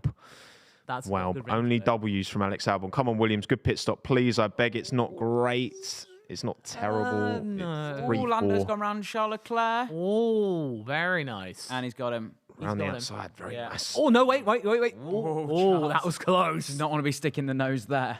No. Lando pulled that on Charles yesterday, didn't he? Yeah, he did. Yeah. It was a good move, that. He did that again. Carbon copy. The Astons have done the switch. Albon's come out in P14. So, not Yeah, because there's so many pit stops and it's hard to kind of get a measure of who's actually We where. won't know until about lap 56 or Yeah. 57. Yeah. We won't know until everyone's done their third stop. Yeah. Well, George Case, the fourth one. But Crofty on the comms is like, oh yeah, the Aston swapped down the straight just as I suggested. I'm like, right. of course they're going to do it. What, you want them like do it in turn I 5? don't think it was your idea, Crofty. Like, Also, imagine if Lance Stroll didn't. Like, he's already not in the good books right now. yeah. You know what? That's what I would be fascinated to know. Just how, like in this situation where Lance is struggling, how much dialogue is he actually having with his old man about it? Is Lawrence, arm around the shoulder, like with like, I know he's a cutthroat business person, but with his son, like I don't know, because we've not really seen them. We don't see them two interact publicly. It's really hard to tell. You can't. Because you see Jos and Max together a fair bit, because Jos is always around the pit You garage. see Checo and his dad. Yeah. I'll get enough of that. Yeah. You see a lot of Oscar and his mum. Yeah. On Twitter especially. Ah, She's brilliant. what a great on babe. Twitter. What a She's babe. brilliant. Nicole Piastri. Yeah. Love her. Cancelling the Pilates class. Yeah. Oscar win the sprint. Oh, Getting the mum champagnes out as well after. Yeah. Took his win. appropriate because mum. Yeah, exactly. Mum drinking Got to mum. be on brand. Yeah. Yep. Yeah, no. It's a good point, actually, the fact that we see Jos Verstappen quite a lot. I suppose, like, if you actually look down the grid, you don't see that many of Well, I guess parents of the Anthony drivers. Hamilton has been, especially recently, ever present. But yeah. Oh, But it's kind of... Opportunities here to get good points. He's just very downtrodden. Maybe you can get away with it if you're Max Verstappen. I Yeah. feel like if, I don't know, Logan Sargent was Yeah, like, Lewis "I want said. my dad there every race," Lewis Williams saying, was I don't like, think George had anywhere to go. Okay, so he kind of knows that it wasn't George's fault. yeah. Okay. I mean, on an F1 track anywhere, 3 into 1 doesn't go. Does it? I mean, yeah. Nope. Yeah. But unfortunately for him, it like his race was defined by going around the outside. He had to because do it. those soft tires were not going to last. No, he had to Yeah. scamper out and get past Max and get some kind of hammer time. It would have been hammer Yeah. time. For about 3 laps, and then it would have melted. And it was Yeah. like box, box, box, box. But it would have Yeah. been something. Yeah, exactly. It was a Yeah, bold and look, move. in a race with, again, 3, probably 4 pit stops for a lot of these cars, even if you've got to use the softs at the start, bank the advantage, pit after 5, maybe 6 laps, and How many people are going See for what the happens. fastest lap at the end then? On a fresh set of softs. Morris on the outside of Stroll. Oh, yeah. Close, but it's done. Yeah, all done. You dare, Lance. Don't you dare. Ooh, Russell being pushed. Yeah, Gasly. Gasly a little bit. Gasly is really not letting anyone by easy today. No. That's like the No. 3rd or 4th time we've seen somebody try and get past Gasly. Elbows. Pushed very, very wide. But You for know- them, it's an opportunity, though, isn't it? Yeah. Oh, yeah, And massive. they've got to, because they are sat so firmly in no man's land. Yeah. And they were predicted to be the slowest, and to get a double points here would be a massive boost. And you know what? Well, I think really got under Gasly's skin is that driver swap prevented him from overtaking Lance, and that would have meant something. Oh, yeah, Yeah. definitely. Yeah. Ooh, that was really aggressive. Bit. Should have Gasly given him more room? Probably. He's not that far alongside, but it's about halfway alongside. Yeah. It's in that. It's one of those, isn't it, that, like, in the end, It's on the edge. if there was Yeah. grass there, you'd probably say On the he sh- cusp. But I mean, here, because it's all paved on. Tell you what, as well, a little interesting thing I want to just, because I think we've seen this a few times this year, but it's been easy to look past. I mean, Sargent's only a couple of seconds off of Albon, Yeah. and we're 22 laps in. I think we would never see that from Latifi. Like, let's be real. Like, I've seen people try and equate Sargent to Latifi. No. This is not the same. Sargent's got the pace. He just bins it far too often. He just needs to put it together. Oh, we were really bigging up Logan Sargent. He nearly lost it on the exit of the last corner. He did. Yeah, that's But the main thing is, though, he didn't. He didn't. The pole didn't destroy him, but maybe my kind words will. Oh, Alex has nearly lost it. But he's got the inside line. Oh, That was Alex aggressive from Sonoda, but he hangs on. Scrapping. In his favourite position, P10. Yeah. yeah. On the cusp of those points. He wishes he finished P10 every race. All right, here's a point. So James, obviously in IndyCar, points are awarded to everyone. Everyone, all the way down to 33rd for the Indy 500. Everyone beyond 25th gets 5. What do you make of that? You're a big F1 fan. You're a big IndyCar fan. What do you make of that system? Which would you prefer? Do you think? I think somewhere in the middle, I think, is better, because I should say when we were talking about it earlier off air, we were talking about how there's pretty much 12 cars that are in the mix for points, and then the last 8 are kind of picking up the scraps. You look at the top 6 teams are so far clear of the rest that really it's difficult. Whereas if there were battles for 15th, you'd have more storylines every week. And I feel like, it's the same in IndyCar where everyone gets points. Whereas if the points chopped off again, say at 15th, or maybe because the IndyCar is that much bigger at 18th, say, you'd have, when those smaller teams are really going for it, it just brings together more storylines. Whereas, people. It just kind of. There's more to fight for. There's more to fight for. Every position has value. Yeah, and if 15th here, if we were Russell around the outside of Gasly. Yeah, Nice. nice got move. it done. He has this time got it done. But if we were looking, say, at this race, it'd be if it went down to 15th, there'd be a double point score for Alfa Romeo, which in their battle with Haas would be big. Yeah. Whereas here, because we have the top 6 teams that are vastly superior, it does leave the bottom teams scrapping for pretty much nothing. So I think there's a mix between the two. I feel like what you could do is that if we do get that 11th team, we do need the points going down to 12th, and also opening up the fastest lap point to everyone. Having that, so that means there is something to fight for. Possibly. I feel like the problem with Might just opening turn into a time trial, like the the last round of the inaugural Formula E season, where because fastest lap had points, the 2 who were level on points in the championship crashed out. And they were basically just time trialing in order to get. That's how the inaugural championship was decided. So but it does put in some peril in there. So if you're going for the soft tyres, you make a mistake in your pit stop. So it does throw in some peril in there if you want to go and try and go for it. But the peril's already there anyway. You saw that Hamilton and Verstappen were almost trading fastest laps when they knew they were in second in 2021. At this very event, Verstappen did that. So. There's always the peril. I think. I agree on 15th being around about the sweet spot, though, because I still think it can't go all the way to the bottom for me, just because I don't think you should be rewarded for just finishing the race. For turning up. Yeah, it doesn't seem quite right. But I feel like 15th place, as you say, especially with the battle for 8th in the Constructors' Championship that we've got this season, that would definitely just be...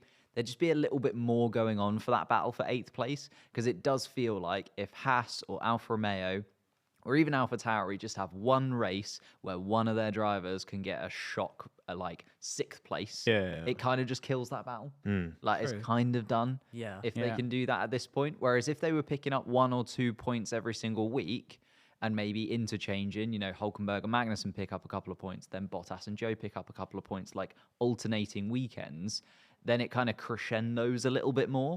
Whereas at this point... The thing is, the sport's changed as well, right? There's no back markers anymore.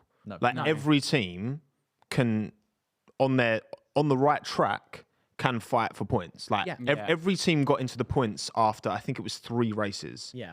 All 10 teams have gotten at least... Sonoda finished 10th. Exactly. At least 1 point. That hasn't been the case for a long time. Black and white flag for Sergio Perez. We're going to have an Austria situation. Results won't be done until... Because we're not even halfway through the race. Yeah. We got... Even after the sprint, they were doing that. Obviously, it took a while for Leclerc's penalty to come out. I think there's definitely merit to adding more. Especially if we're going to get an 11th team. You can tell Lando's on the charge right now because he's been getting consecutive fastest laps. He's going after Fernando. Yeah, he's cooking. There's still a long way to go. There is, but I think that he's definitely trying to get close to Alonso and maybe get on the back of his DRS. Again, as soon as these teams found out, this was going to be a 3-stop minimum, strategy overload, big brain time. Yeah. They need somebody who's their strategy guys. They need a pay rise or a bonus for this. So with 33 laps to go, Oscar Piastri is coming into the pits. So is he going to go hard tyre?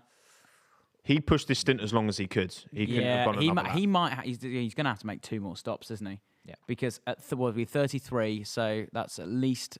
Well, if he does 17 on those hard tyres, that's 16.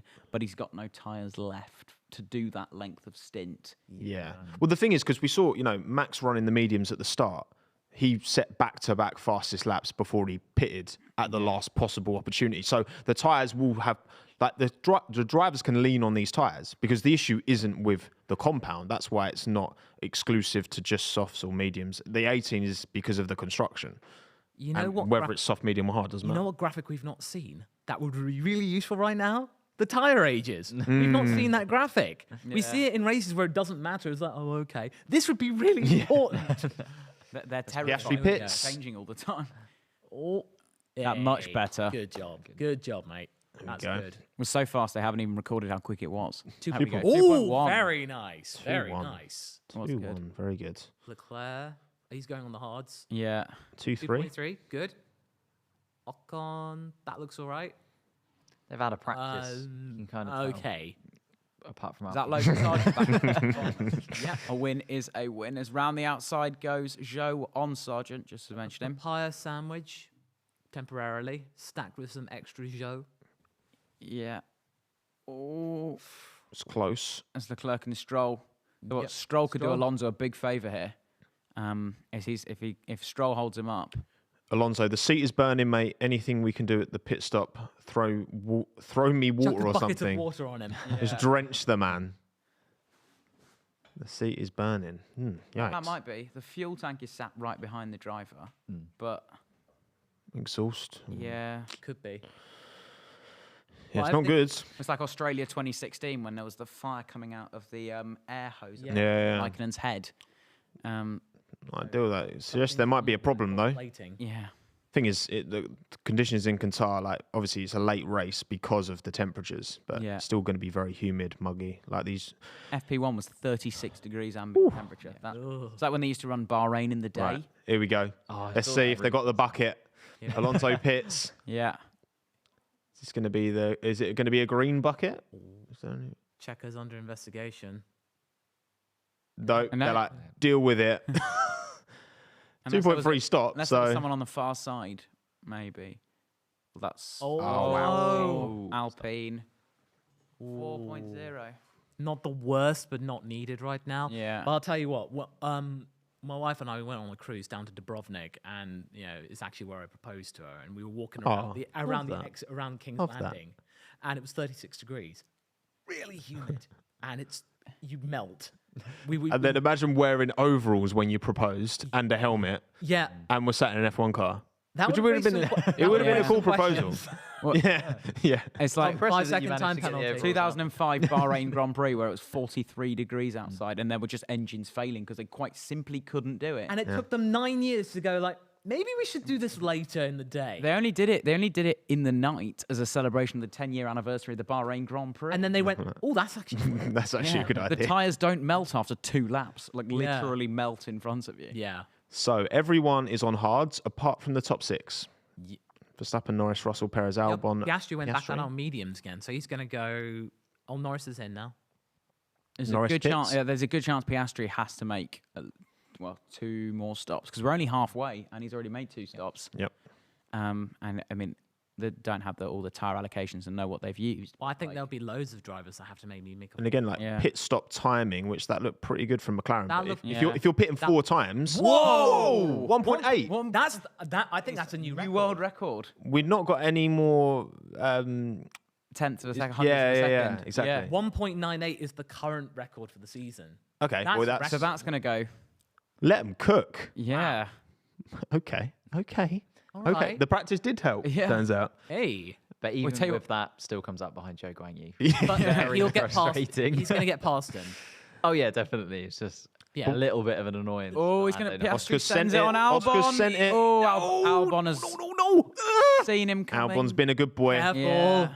Careful, Oscar. Still going for it. He's going to try and hang it all the way around the outside of 7. No. He's got good. Go on, Alex. Oh.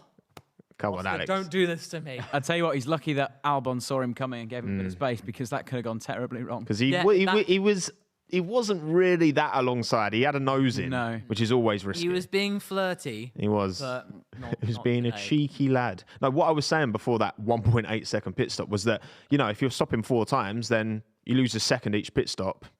Yeah. That's good. 4 seconds is a big chunk of time you can lose if you keep fucking up like Alpine. Yeah. Or Mercedes. Mercedes. They kind of get away with it, but they're sort of operationally, they haven't been brilliant for a little while. When Cam has no time for it. We had him on a few weeks ago. He's fuming. Mercedes operations, no excuses. Oh, Albon gave him a little shade. Alex could have done a bit more there, to be honest. Yeah. Kind of defended. It's a bit weak late defense. That McLaren, despite the fact of the strong straight line speed, that's good show. I know that Albon didn't have DRS to help him, but that's quite telling. That's the quickest car in a straight line. So. Yep. Yeah. And the McLaren is the slowest, one of the slowest in the speed traps. I think Albon knew that probably isn't his battle this weekend, though. Yeah, true. It didn't feel like a hugely, especially considering some of the defensive. He had a half-hearted battle, season. and then he's just going like, you know what? Now, okay. Because Albon, I'd say, is one of the best defenders on the grid. Yeah, in terms of his position. I think it's definitely one of his strengths. Canada.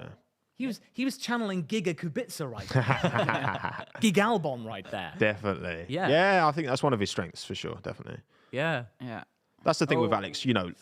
We've not seen him, in that Red Bull, the circumstances where we've seen what happened to Gasly, what's happening to Perez.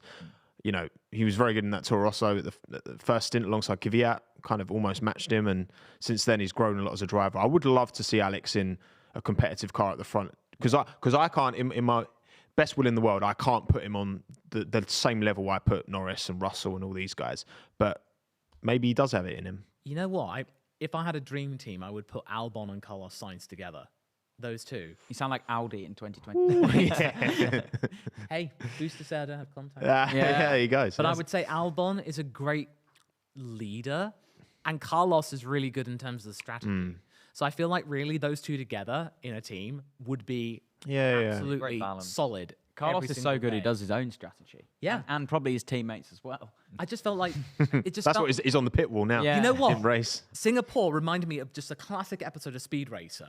Is in that he's going to do the DRS, and he went, I know, that's the point. And then everyone's like, Carlos Sainz is using the DRS technique to keep Lando Norris behind him. That means that George cannot get past him, and then George is right behind him. Didn't George try that in Japan? He did. And he's like, come on, guys, I know this will work. Trust me. It's hang on, he's trying to play me at my own game. He's doing it. And then George is going, no, come on, guys, I know this will work. I saw it happen. And Carlos like, you kidding me? And George had DRS when Carlos passed him as well. People forget that. Lewis did give George DRS, but it wasn't, like you say, it wasn't enough. Piastri with the fastest lap currently. Not too shabby. Unfortunately, he's 34 and a half seconds off the lead, maybe. Yeah. But Max hasn't pitted yet. Yeah, but we think. Right, GP, can we have a managed increase in pace at this point? Max's, what's that? Pick up the pace a little bit from here. Yeah. Has to be sustainable. Yeah, but Max is like almost going like, say that. How dare you? Tell me again, Daddy GP. I do love the kind of husband-wife relationship that Max Verstappen and GP have.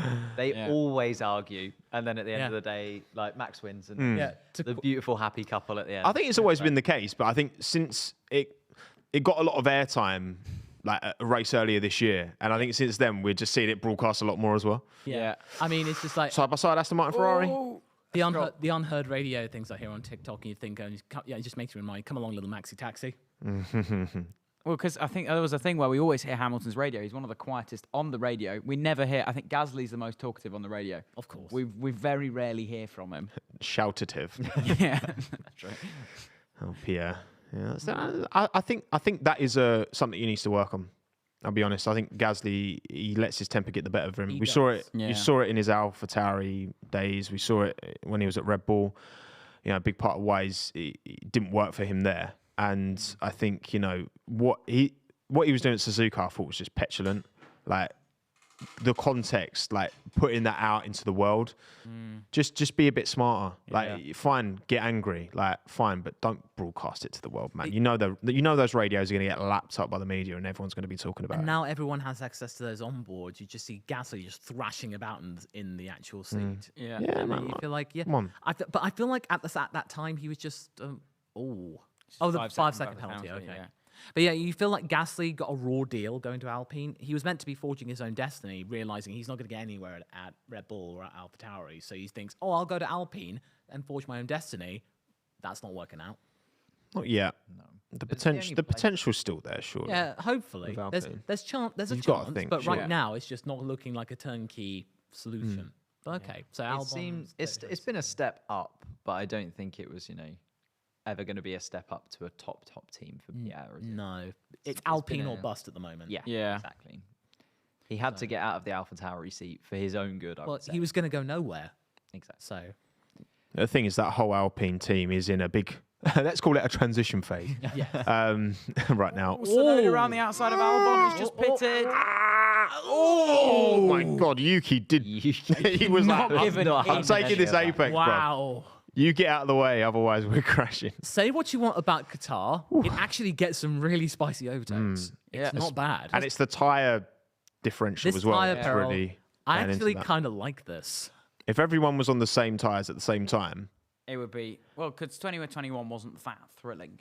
I mean, No. it was okay. There were bits and okay. pieces that went on, but this has been just really intriguing because we have literally no idea. I mean, George Russell's going to have to make another stop. Piastri will have to make another stop. Albon and Tsunoda have had a few George little... Russell, interestingly though, is going to come out in and around Fernando Alonso. Yeah, well, they said on the radio, Mercedes, they would think P4 was still on the cards. So Yeah. That's what I mean. Considering he was And- all the way at the back, yeah, just shows what Mercedes could have done. But also, they were saying to George, watch track limits, and I mean, there's a good 24 laps to go. Yellow flag sector 1. That's Oh Fernando no, Alonso. Ooh, that. Oh dear. he's back on track, but he's brought a lot of dust sand and on there. sand. Yeah, That's oof. Fortunately, it's on the inside of that. That's not on the race. Is that another mistake from Alonso? yeah. Big. Yeah. I mean, that was bigger than the first one. But I have to see the onboard, but it looked like he just Well, snapped. that made Lando's job much easier. Yeah. So what? No, okay. Big question. What's going to happen here with team orders? Box Verstappen. Is Piastri going to be told let Lando through? not at the moment. Like, there's still a gap here. Lando Norris. Still I know, has to but give it his time. give it 5-6 laps. If you're McLaren and there's no downside, all right, here we go. There we go. Fernando Alonso on board. He gets really greedy on the outside Snap curve. at 15. Yeah. Ooh. Big snap at 15 on the hard tyres. Yeah. Ooh. Oh, 2. Karun was telling me incorrect information. How dare you, Karun Chanok? You know what? That's the same place where Lawson had his Yeah. wobble. So the difference in skill is that Alonso could Ooh. actually Ooh, keep and it that going didn't relatively look like straight. coming back Yeah. on track very, very nicely there for Fernando. No. Yeah, that rejoining. That might be noted. Yeah. That might be noted for unsafe. They'll have a look, but I'm sure they'll let that go. Oh, that'll be noted. Yeah, yeah, They'll note it. They'll have a look. Leclerc had a blow up on the radio about it as well, so that will definitely get looked at. Yeah. I don't think he'll get a penalty for that, but it's going to get noted. No, what I was going to say, so if you're in charge at McLaren and you've got Norris 4.6 behind Piastri, closing that gap, and P2 and 3 are looking pretty good right now. Yeah. What do you do? Let them race? I would say I would wait to get to 2 seconds, and if Norris is constantly banging in fastest laps, I would say you need to kind of start thinking about maybe. Oh, the thing is, I can't keep track of how long Piastri's on his stint. Yeah. So We need a nice big spreadsheet. we that's, like, we need constantly the updating. tire age graphic up there. I was about to say, it takes one bad pit stop from Red Bull, and they've already done it. They've already done it. 2.5 seconds, which is perfectly fine. Yeah. I think the thing is with Lando Norris, if he can close in 5 seconds, then fair enough. Like if they want to put him ahead of Piastri. But closing in 5 seconds is a hell of a task. And then having enough pace to actually, because a lot, you hear a lot of tracks, you need a good 1.5, 2 seconds of actual pace advantage to get the job done. It was Singapore. They were saying it was 2 seconds. Whereas, I mean, only you hear Crofty go Monaco. It's 3.5. I mean, even 3.5, you're not getting past. But here, it's probably a decent chunk because I mean the DRS is just so powerful. If you can get any sort of scrap, you can do what George Russell's just done and breeze past Joe Guanyu. Yep. into 4th place, which looks like that's going to be the ceiling for him. But yeah, the TV's about to shut off. Let's just give the old a little. Okay, Sky. There you go. I have to do that at home sometimes. Just shut. Oh, Sergeant's on the radio.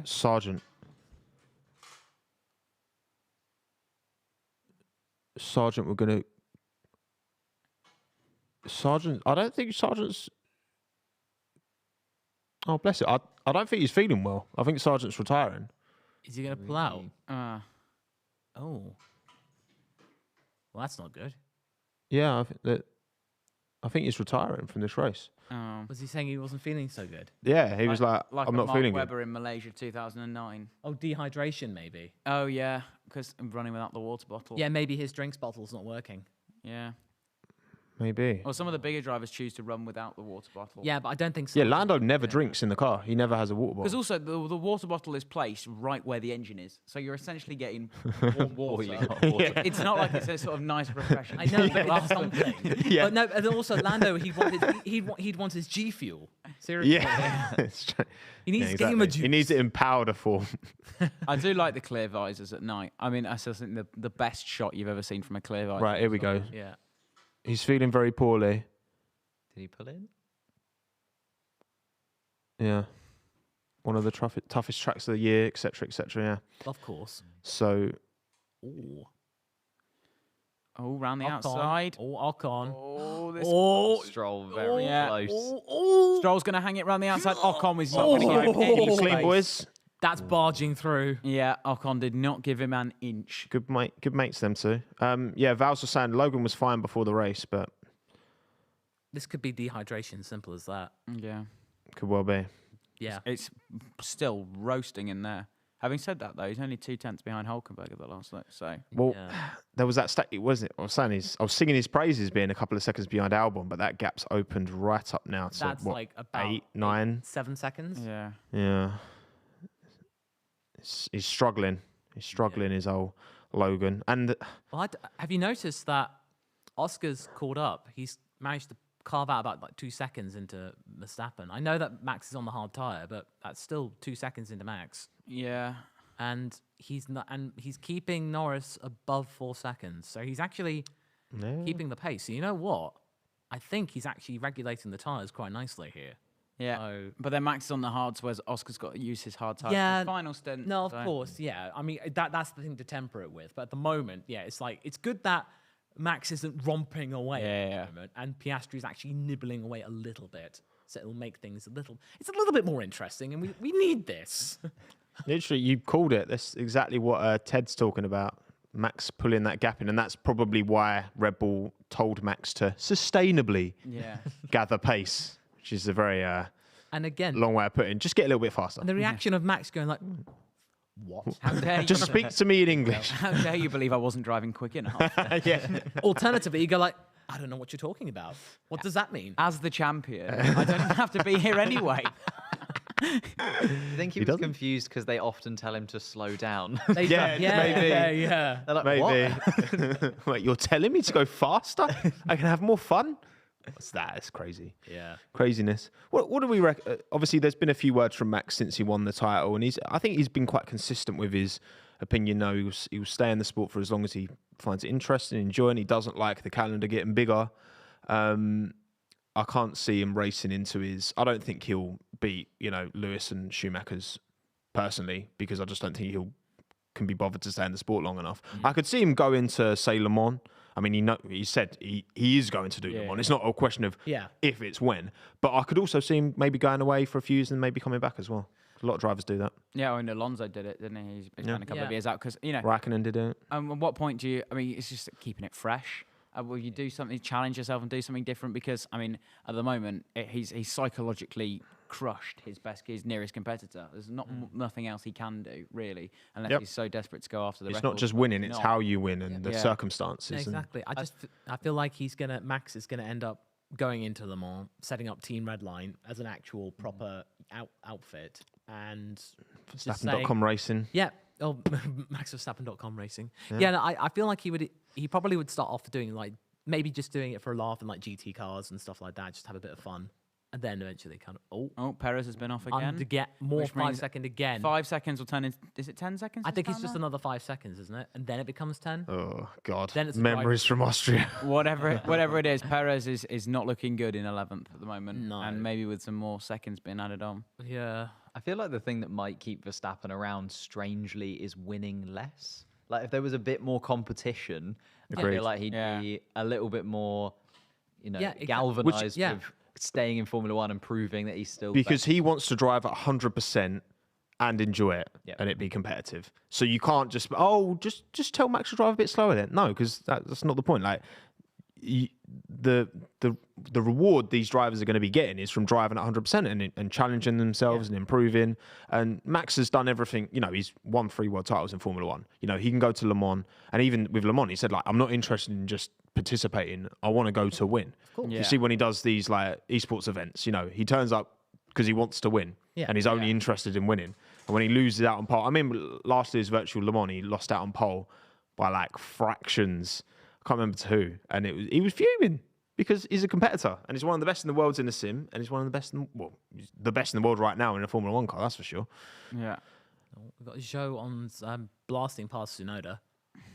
It's just whether or not anyone can really catch that Red Bull, isn't it? Like we're seeing more and more competitive races, but again, the gap is still there. It's still And 7.5 seconds now. Yeah, So. it's just, and also it alternates. It's not like one car looks exceptionally close. Maybe you could say the McLaren over the kind of the last 8 or 9 races, but sometimes it's Mercedes, sometimes it's Ferrari. At the beginning of the season, it was Aston Martin.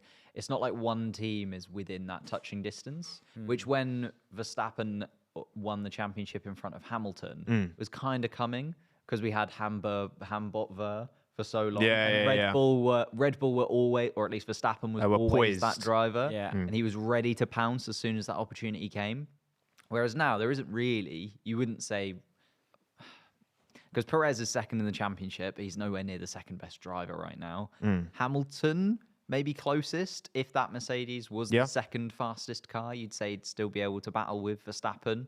But then everyone else is kind of alternating around who's actually closest to Verstappen right now. I'd be interested to see Oscar Piastri come 2025. Oh yeah, I think with a bit more experience under having his belt. 2 seasons under his belt in a car that is rapidly catching up. Having 2 full seasons under his belt, he's going to be really punching with Lando. So the annoying thing is, though, is as soon as we're going to get, if we got to 2025 and McLaren are on their trajectory, we're going to have a great title fight, and then we'll change the rules. Well, technically, they are changing the rules a little bit for 2025. Yeah, they're changing some things. Well, they tweaked it. I mean, they tweaked it for 2021, which is that they, Ted went round in preseason testing with a big roll of cheese in order to explain what they'd done when they took out the back bits of the floor, which it suited the Red Bull car. And what that gave us was, arguably one of the best title fights of all time. So. Yeah. We're gonna if we get to 2025 and McLaren are on their trajectory and Mercedes have caught up, we're gonna have this great fight and then we'll change the rules again. Got to remember as well, 2013, 2011, the 2 dominant seasons of Vettel's 4 in a row. Webber wasn't second. No, it's very true. Never said, and so it's not. I think. Oh, here we go, Sargent. Is it an end of Sargent's race? They're asking him if he's retiring. You make the call. Yeah, I need to stop. Feel for him, man. I agree with what you're saying in terms of 2026, but I think there's a couple of things that are slightly different in that the cost cap will be in full effect by then. I feel like we're starting to see it kind of making a real change. It'll have matured by then. Yeah. But by that point, it'll have been settled in for long enough, you'd feel, that maybe by 2026 the field will have been squished in just a little bit more, and maybe that change of engines in 2026 won't have as massive an impact as we've seen of big regulation changes in the past. And then also with the capital expenditure stuff, that's also just come in with the likes of Williams and AlphaTauri and Haas getting that extra little bit of cash to spend on their factory and the behind the scenes. By 2026, maybe they're within at least touching distance in terms of the behind the scenes and the factory work of some of those bigger teams. Because If you look at the infrastructure at Mercedes versus Williams, I mean, we've heard James Vowles talk about it all season. It's just night and day. It was like stepping back into the past when he walked into the Williams garage. Whereas if they can close that gap a little bit, I'm not saying that Williams are going to 2026 be right up there. No. But I feel like the gap between last and first, and as you said earlier, there's no super backmarker team anymore. No. And we're kind of slowly closing that gap more and more and more and more. The field spreads at least over a lap is fine. Really close. Yeah, It's actually fine. Yeah. race pace. I do feel like the cost cap is actually making a big difference because in 2022, the teams are actually, Alpine actually said they got a profit. They profited. Williams made £45 million more of revenue in 2022. So the cost cap is already making a good effect in securing the long-term future. You're no longer hearing teams suddenly going, we're running out of money, we're going to have to close up shop due to budget concerns. Yeah. So that's a good thing of maintaining the security. And as the sport continues to grow, I mean, McLaren, you couldn't fit another sponsor on that car if you tried. No. Same with Red Bull, same with kind of Mercedes, really. And Williams, they've not got quite as many, but you'd think with time, as the sport gets bigger, as they as a team improve as well, up to 7th in the constructors, should be 7th, hopefully quite comfortably for me anyway. Big up, Annie. It's Haas that needs it. There's Haas that's got all the space. There's only a certain number of times they can write Haas. Well, they're getting before the Alfa Romeo naming rights. Yeah, they are. So it's going to be Alfa Romeo, Potentially, MoneyGram, yeah, F1 team. Yeah. That's maybe, not confirmed yet, is it? But it was heavily rumoured. Or maybe it might be, they might become Alfa Romeo MoneyGram. Maybe. Possibly. Yeah, because I think they're getting $20 million a year from that. So they're getting $40 million from naming rights alone. I mean, Gene made a shrewd investment bringing that F1 team in, buying all the old. What team was it that went under? That they have their factory now. Marussia, yeah. Yeah, the old Marussia factory and a load of the old Marussia bits. Banbury, yeah. Yeah, came in and hit the ground running. They did all right in their first season. Haas, they did very good, Well, actually. they were on an upward trajectory up until 2018. They were like fifth in the constructors. But then they had their gremlins when it came to Pit stops. well, tires. And they're everything cooking tire. their left tire. But also, they were quite reliant on Ferrari, and Ferrari's engine was soon to be nerfed. Yeah. And technically in 2020, when the cost cap was coming in and Ferrari was like, Haas, do you mind just taking some of our employees and we'll give you a little store cupboard in Maranello? Right, we've got a penalty for Lance Stroll, 5 seconds. 5 seconds. I think we should do it quick.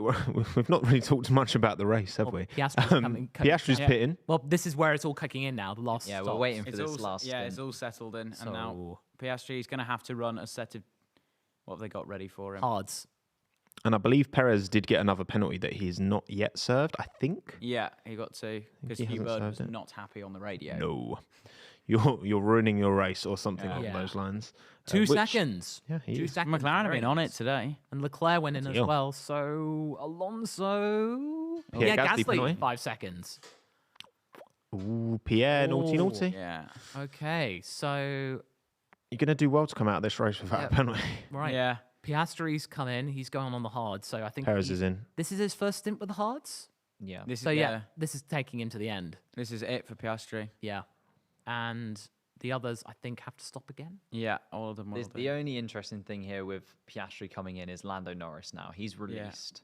Yeah, He was still 4 seconds or so behind his teammate. yeah. But if he can close that gap now on the mediums, And if he's held onto those mediums just a little bit. And as we've seen, he's been pumping in continuous fastest laps. He's gunning for it. So. He's going up the clappers, for Yeah, sure. no, he is absolutely doing it. I mean, I think if he can get within 10 seconds of Max, What's Alex doing all over the back of Leclerc on the hard tyre? what are you doing? He's going to try and do what he did yesterday again. Come on, son.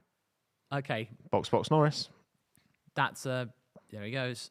Come on, McLaren. So how good was that in lap from Norris? Is effectively That was what we're that looking for. looked pretty good. And how good was Piastri's outlap as well? Not too shabby from Piastri. Especially trying to warm up those hard compound tyres. Yeah. Which obviously Norris There now we has go. to do himself. Very nice. It's not quite the 1.8, but No, it'll but do. Is that going to be 2.1? It'll do. Hey, Mate, that'll do nicely. McLaren. There it And is, then though. Oscar, there he Fucking hell. goes. Oh, God, It's gonna no. be- Oh, It's no. how close No, it is. no, It's no, no, gonna no, no, be no. Oscar's Monster got all over again. Oscar's Piastri's got got him. Yeah. Oh, but the thing to remember, But that gap. Norris was Yeah. 3 seconds. I think we might get a swap. Or let him Give cook. it- Let Yeah, him, a few laps. Give it 2 laps, but we might get a call for Piastri to let Norris through. But then why would they swap them? Because they are still sort of 10 or 11 seconds off yeah, the lead. it's not like they're on different I strategies. know. Are they? Is Norris really a second lap quicker than Verstappen? Probably not. Well, it depends on how they do on the hard tyres. It's an Yeah. unknown Let quantity. them race. Yeah. Let them. I want them to race. I do. Because this is going to be critical because they're at the moment going to be getting 27 points, whereas Alonso in 7th is going to get 6. So that's another 21 points because they got Look, 12. right. They got Let me make the argument that McLaren should let these two race because if they get a title fighting car in a McLaren, they're going to have to deal with this shit, Yes. right? They've signed up for this. Oh, This yeah. is what they've signed up for by signing Oscar Piastri with the hope he'd be as good as he is now proven he is. Give them, let them scrap. Let them fight. Oh no, I want them to. I want them to have a good show. But I'm just like I'm also got my little cynical side and thinking, Worried. Lando. I mean, there's definitely an argument against it, but I'm just saying I think that's the right thing to do if you're gonna. I want them to develop their racecraft Yeah. together and see how they can suss each other out. So that's fine. Let them race, ideally. Verstappen that's just lapped Perez. Oh yeah. Yeah. And Oscar's now got the fastest lap, so he's responded. So he's just under 13 seconds behind Russell. It will take a bit of time for Lando to fire those up. though, Yeah, won't it? yeah. No, Norris will respond, no They'll doubt. need that extra lap. Yeah. Oh, it's great that the Red Bulls are running so close to get. I know. I know. I mean, Checo's right on the back of him. Oh. Yeah. Checo's on the Free right on the back of Checo, him. On lap please. 45. No. Look, I don't know, man. I just think like at this stage of his career, For his own sake, like, he's more getting. than anything. You know, Rachel Brooks asked him yesterday after I think it was yesterday. This weekend at some point, Gasly penalty again. Another Yeah, 5 seconds. two more. What's this one for? She Another track limits. she asked him like, how do you recover and how do you beat Max next year? And I was like, let's not do this Not again. now. Let's not do this again. Not because now. even I had drunk the Kool-Aid, and even I was like, yes, Sergio's got it. It's going to be a title scrap to the end. It's Hamilton Rosberg all over again. We were wrong. Then we got to Miami. And Max And was like, everything changed. Yeah. Max was like, hold my Red Bull. Oh, they're going to hold position. Position. We're going to hold position. Bring it home. Oh. Why do you want to do that from Lando? Ooh. We have a big gap. I'm clearly a lot quicker. Uh-oh. And Lando's got that little Uh-oh. tone to his voice. Oh, I'm guessing probably because the momentum this weekend has been toward Oscar. Yeah. He got the pole in for the sprint. He got the sprint win. It's been, I think the last thing that McLaren want is to go, okay, Oscar, you've done fantastically on Friday and Saturday. Can you let Lando get this? And I'm like, I feel like, no, that's not right today. I think if this were in a situation where we didn't have the sprint and it's relatively even and Lando could convincingly say he was quicker, then they would do it. The thing is, There'd be more McLaren still respect. have something to fight for as well. But They do. They're so far behind Aston Martin. That's the problem. They're not really that They're far not now. behind them. They're only like they're 30-something but points on the, behind. on the differential. No! Oh no, mate. Alex Albon has a 5-second penalty. Track limits. Oh no. Yeah, track limits. Carry on. That came out of nowhere, though. I didn't see it. The trajectory that they've been on compared to, I saw something that's like they'd catch up to Aston Martin around about Abu Dhabi just. Whereas Lando, if we they see get that. now, third and fourth, or somewhat, which will become second and third. They will. They will catch them Well, quicker. they're now at like 37. This is going to be like another 21 points. They're going to be like within 16 points. Yeah. I think it's going to be under. It won't be Abu Dhabi. Like What was the Lando tracking saying? from Silverstone. Just something like the team. Well, like we see that, we know that, but we're holding position. But Well, it's then, like Lando, it's difficult. 'Cause obviously, Lando's like we need to be going faster to have a chance to potentially scrap at the front. But then, if they're fighting over each If other, there's a safety car though, you don't want to let Max have a free stop. That's the kind of gap that we're working with here. Because we've got 9 laps to go. Yeah. That's the type of gap. So there's no reason why I know this look like it's 22 seconds behind, but they shouldn't like cruise in. They've got to you got to fight till the end. No, I think they're not going to go all out, but I Yeah. think they're just going to dial it back a little bit to save the engine, like 90% or something like that. look again, this is what you signed up for, McLaren. Yeah. If you're not going to have a 1-2 driver, and look, this is part of the reason why Red Bull have looked so impressive this year with Max Verstappen is because Perez has not been taking points off of Max.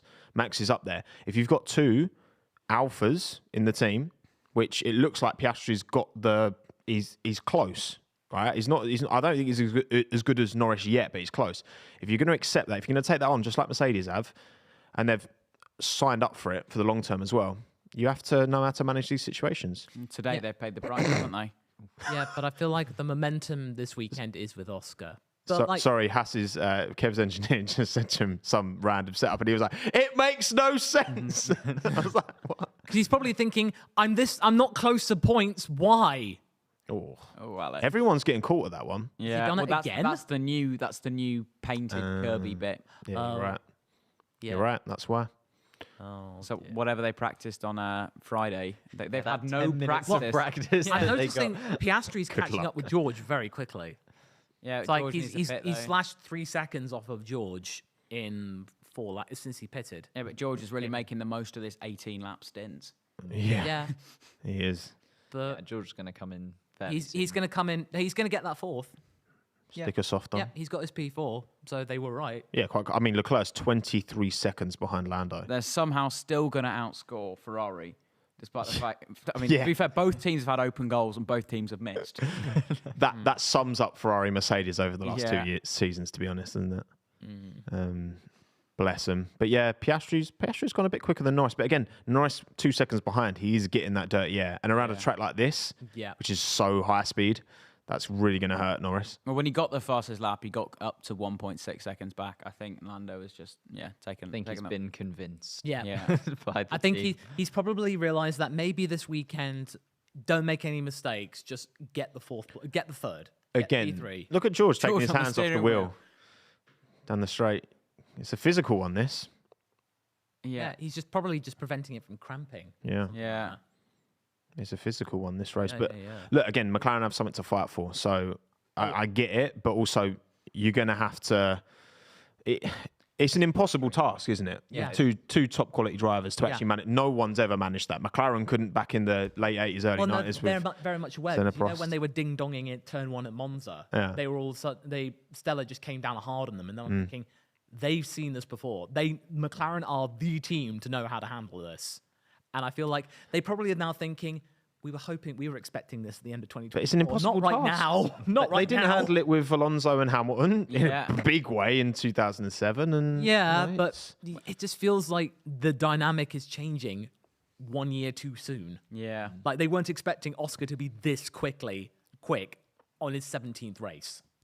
It's an impossible task, really, isn't it? When you're team principal or even an engineer that's trying to convince a driver to sit behind your teammate. Yeah. it's against their especially instincts. When it gets towards if they were battling for something a little bit more. Like if this Yeah. was for the lead, Lando Norris could not have been convinced in any way. No. I think. No, I think they're absolutely just not. fairly. They're lucky that Oh, Max God, Verstappen no. is so far ahead. Yeah. That it doesn't really matter in terms of the victory. Is Verstappen on for a Grand Slam here? I can't think of a time because he went so long on that first stint that he's not been leading.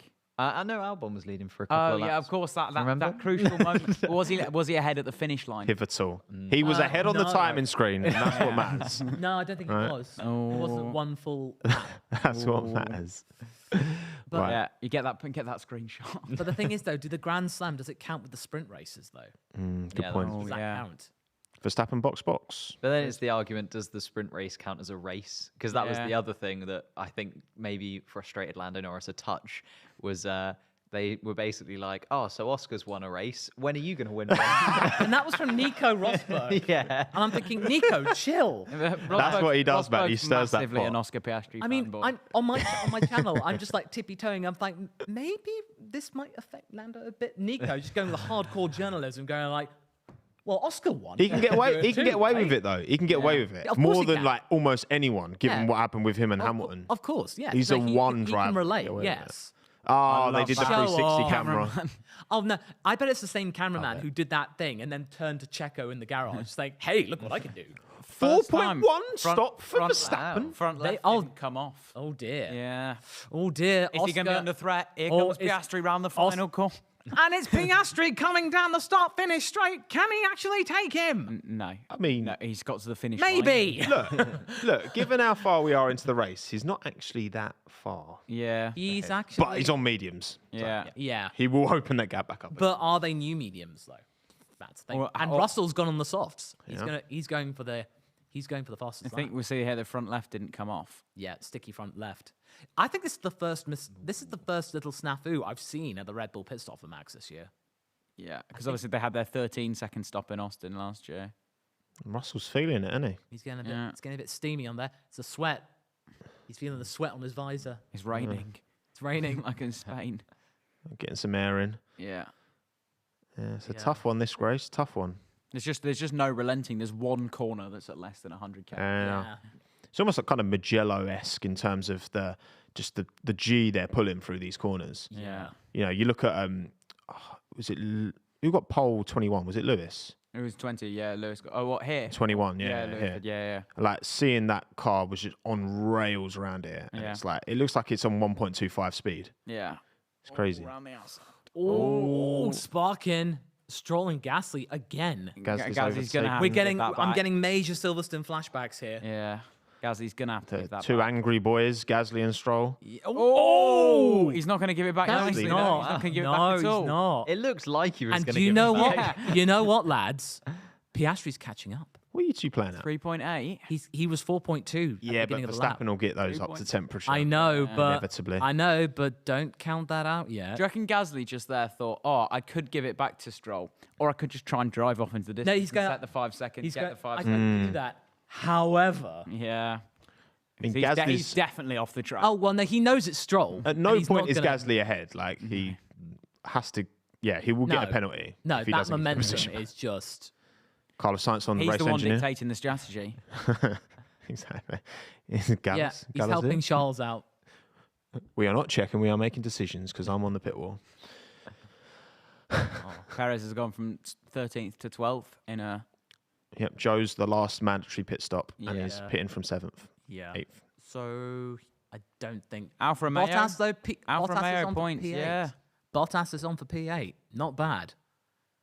Perez P12. The driver who I think he's been the most. He's so chill. He's horizontal. Gaz has been told to give back the position. Yep. Or when he's given it, Oh, but he's going to lose 2 positions. we've been here before. Oh no! Oh no! Okay, Oh dear! Oh, We were here before. Gasly is Opportunistic gonna Perez. be fuming. He's gonna be so mad.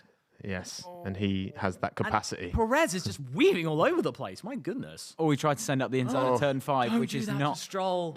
Oh. Stroll is in the points. Yeah, Stroll might actually get points. Wow. Yeah, P9. It's a Driver Christmas of the day miracle. from P17, I reckon. Yeah. Yeah, absolutely. He's had a quiet race. Ocon just sitting there, P7. Not Yeah. falling back. Have we seen Ocon on the screen? Or have they just placed him there? Very rarely. Him and We have Alonso seen him. briefly, He- I think. He did that wild maneuver into turn 2. Oh, yeah. So Gasly is going to be fuming because he's lost 2 places. I don't think he was going to hold I don't think, Perez for very long. but I don't think he realised that Checo was that close. Oh, we saw this on lap 1. Oh. And Checo in the exact same place. Oh, God, that was. Oh. Do we think Lando had a point getting let past this 3.5 seconds between Piastri and Verstappen? Do we think if they'd have swapped them round, Lando might have been a bit No, I closer don't think to? so. I don't think so. And he wasn't that close though, was he? He was No, he wasn't, like, 1.6 on him. seconds. It's not like he was. Piastri would have had to Yeah. really. He'd had to be lift right off, on his gearbox. Yeah. You know, get really on But it. again, as soon as you're within a few seconds, you're starting to get dirty. well, Yeah. Stroll's got another Fuck's penalty. sake, Lon. Oh no! Oh god, that's going to take him out the points. Yeah. Oh my god! But I reckon this isn't over. We are going to see some Alex Albon points here. I reckon the number of 10-second time penalties. We need to get the calculator out. The calculators are back. This is like my goodness. To be fair, even with that 5 second, I don't think Alex was Yeah, getting the Piastri's on points. course to getting the driver of the day. Which is, of course, the most important accolade of the day as well. None of this first place trophy type thing. Well, you know, I just loved Oscar's reaction for getting P1 in the sprint race. He was just like, nice. No, it was, woo, nice, very nice. I mean, he kind of had to do that because the spotlight was kind of on Max Verstappen winning. Yeah, the no, but Drivers' it's just his Championship. reaction was cute. Yeah. But yeah, no, he's actually keeping Max honest. I think obviously McLaren have had one sub 2 second, a 2 second and a 2.1. It's a very good pit Yeah. stops. Max had that slow 4.1 one, Yeah. which is kind of played into this But, as well. you know, but Max isn't romping away. And I know that he could easily be just keeping them there, but it's still going to at least look good on the history books that, hey, Piastri was George 4 Russell- seconds behind. 25 seconds behind Lando Norris in Yeah, P4. and that's not. He's not going to get that fastest lap. He's lost about 9 seconds on that soft tyre in the last 4 laps. Has had an additional stop as well, though. No, but since he came out yeah, of the of pits course. on the True. soft Could tyres. Charles get Here we go. 4? Oh, Here we go. Charles- Gasly, Perez. Well, that's There off the we track go. as well. Gasly's off track again. he's going to have to get that back again. But it was cleaner. It was not cleaner. cleaner. It was a don't working know, on it. VAR We've got that to, one, We've I got think. to lap 56, and he's just about nearly kept it on the track. Yeah. So at least Gasly definitely can get P9 back because that Stroll, he was so close at the point. So close. And then he got that penalty. Inches away from greatness. No. Great. That That's does a loose actually- use of the word greatness. What? That puts Gasly ahead of him in the driver's standing. It does. As well. It does That now. is It's Savage. But I think, but that's Savage. going to get. But Ocon, I think Ocon's like not that far behind him in the championship. So It was 9 points. Ocon's like 7. Yeah, that's off. Gasly so- was off track. That's Yeah, no, another Gasly 6 was- points. That's Gasly another- was definitely off the track. Yeah, he might have to get that back. You can see the tyre markings when the 3 of them went off yesterday at turn 2 from that aerial shot. The nice orange paint has been. I would not want to be Pierre's race engineer. Try and tell him that. And just as I was saying, 4 seconds, Piastri is now 5 seconds behind and falling. And Norris is 1.4. Yeah, Norris has been sat there for a little while though. Yeah, but he's pulling away like 2 seconds a lap from George. But again, the dirty air is going to be, I don't. It's too late now. affecting Lando. Yeah. But I think he's going to take.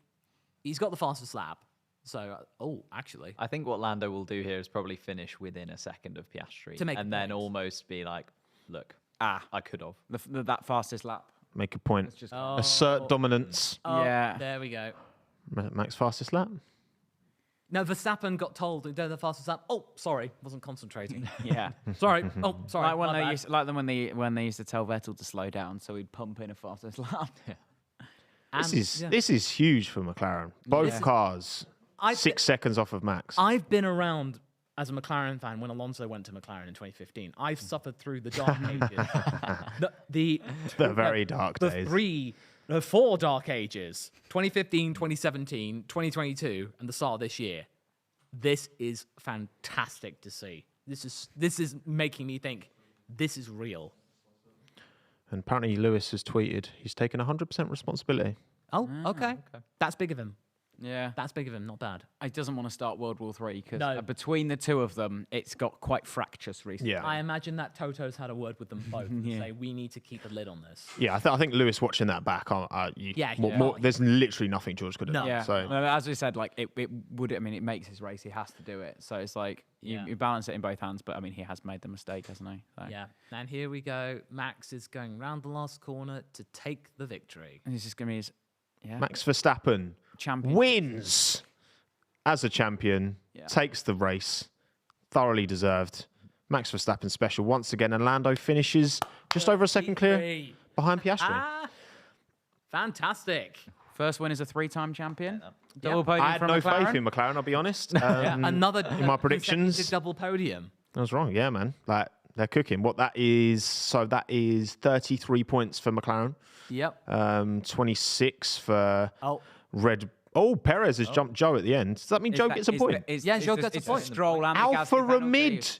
They're not Alfa Romeo anymore. 5 5 points. points is a lot in that fight. That's huge. yeah, that puts them ahead of Haas. That puts him ahead of Haas. Yeah. Because Gasly's just been penalised, which is he dropped that, sent him out. Yep. Good stuff. Good stuff. Both Alfa Romeos in the points. I like that. Yeah. I like that. That's good. Why didn't Charles Leclerc finish? If Russell gets it, because he got a black and white flag. He's gone over on the final lap. We need Leclerc to finish 4th for the really obscure stat. He's gone off. Yeah. He hasn't finished 4th 4 times in a row. It's heartbreaking. It really is. He didn't force a 4th. No, exactly. No. I couldn't do it. But So it's still Robert Kubica that holds the record for like most consecutive finishes that's not a place in first, with 4 18ths in a row, latest in 2019. curses. What a run. I don't think you want fourth place in a row. If anything, that's worse Because you're one spot off the podium. Yeah. And you might get the nickname Mr. Fourth. Yeah, but I'm not sure 4 18ths in a row is a great stat. Yeah, to but have at on- least you can on be a great like, it's record. fine. But you I know was that Croppy 18th, would be but- all over it. Oh yeah, he said it on Friday, which is why I picked it up. Well, there you go. I haven't been digging through Wikipedia. I want to work out the gap McLaren to Aston Well, Martin it's now. Alonso got P7. Six? P6. P6. So that's Alonso. 8 points. 25 there. So McLaren got another 25 points over Aston. Relative to Aston. So yeah. actually, they gained 37 points. 27 points. 27 points. 33. He finished. Yes. Oh no, 6. Sorry, no. I thought you finished 7th. That's right. No, you got your maths right. No, I thought you finished 7th. so- Sorry. 25. Yeah, 25. 12. They got another 12 at the sprint. So they clawed 37 points in one weekend. And before this race, They were they 49 points behind, weren't they? they were 38 behind. Is that with the sprint though? That's with the sprint. So now they're 13 points. And 2 sprints. Did I say 25? 25. Yeah, 13 points. 13 Maths points. with the last lap. Yeah.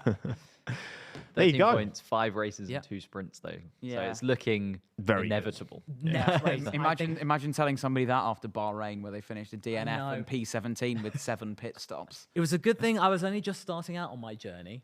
Yeah. Content, I would have been morose. And in fact, when I was doing my Miami thing, I was just, oh my God. But now I'm like vindicated. What go?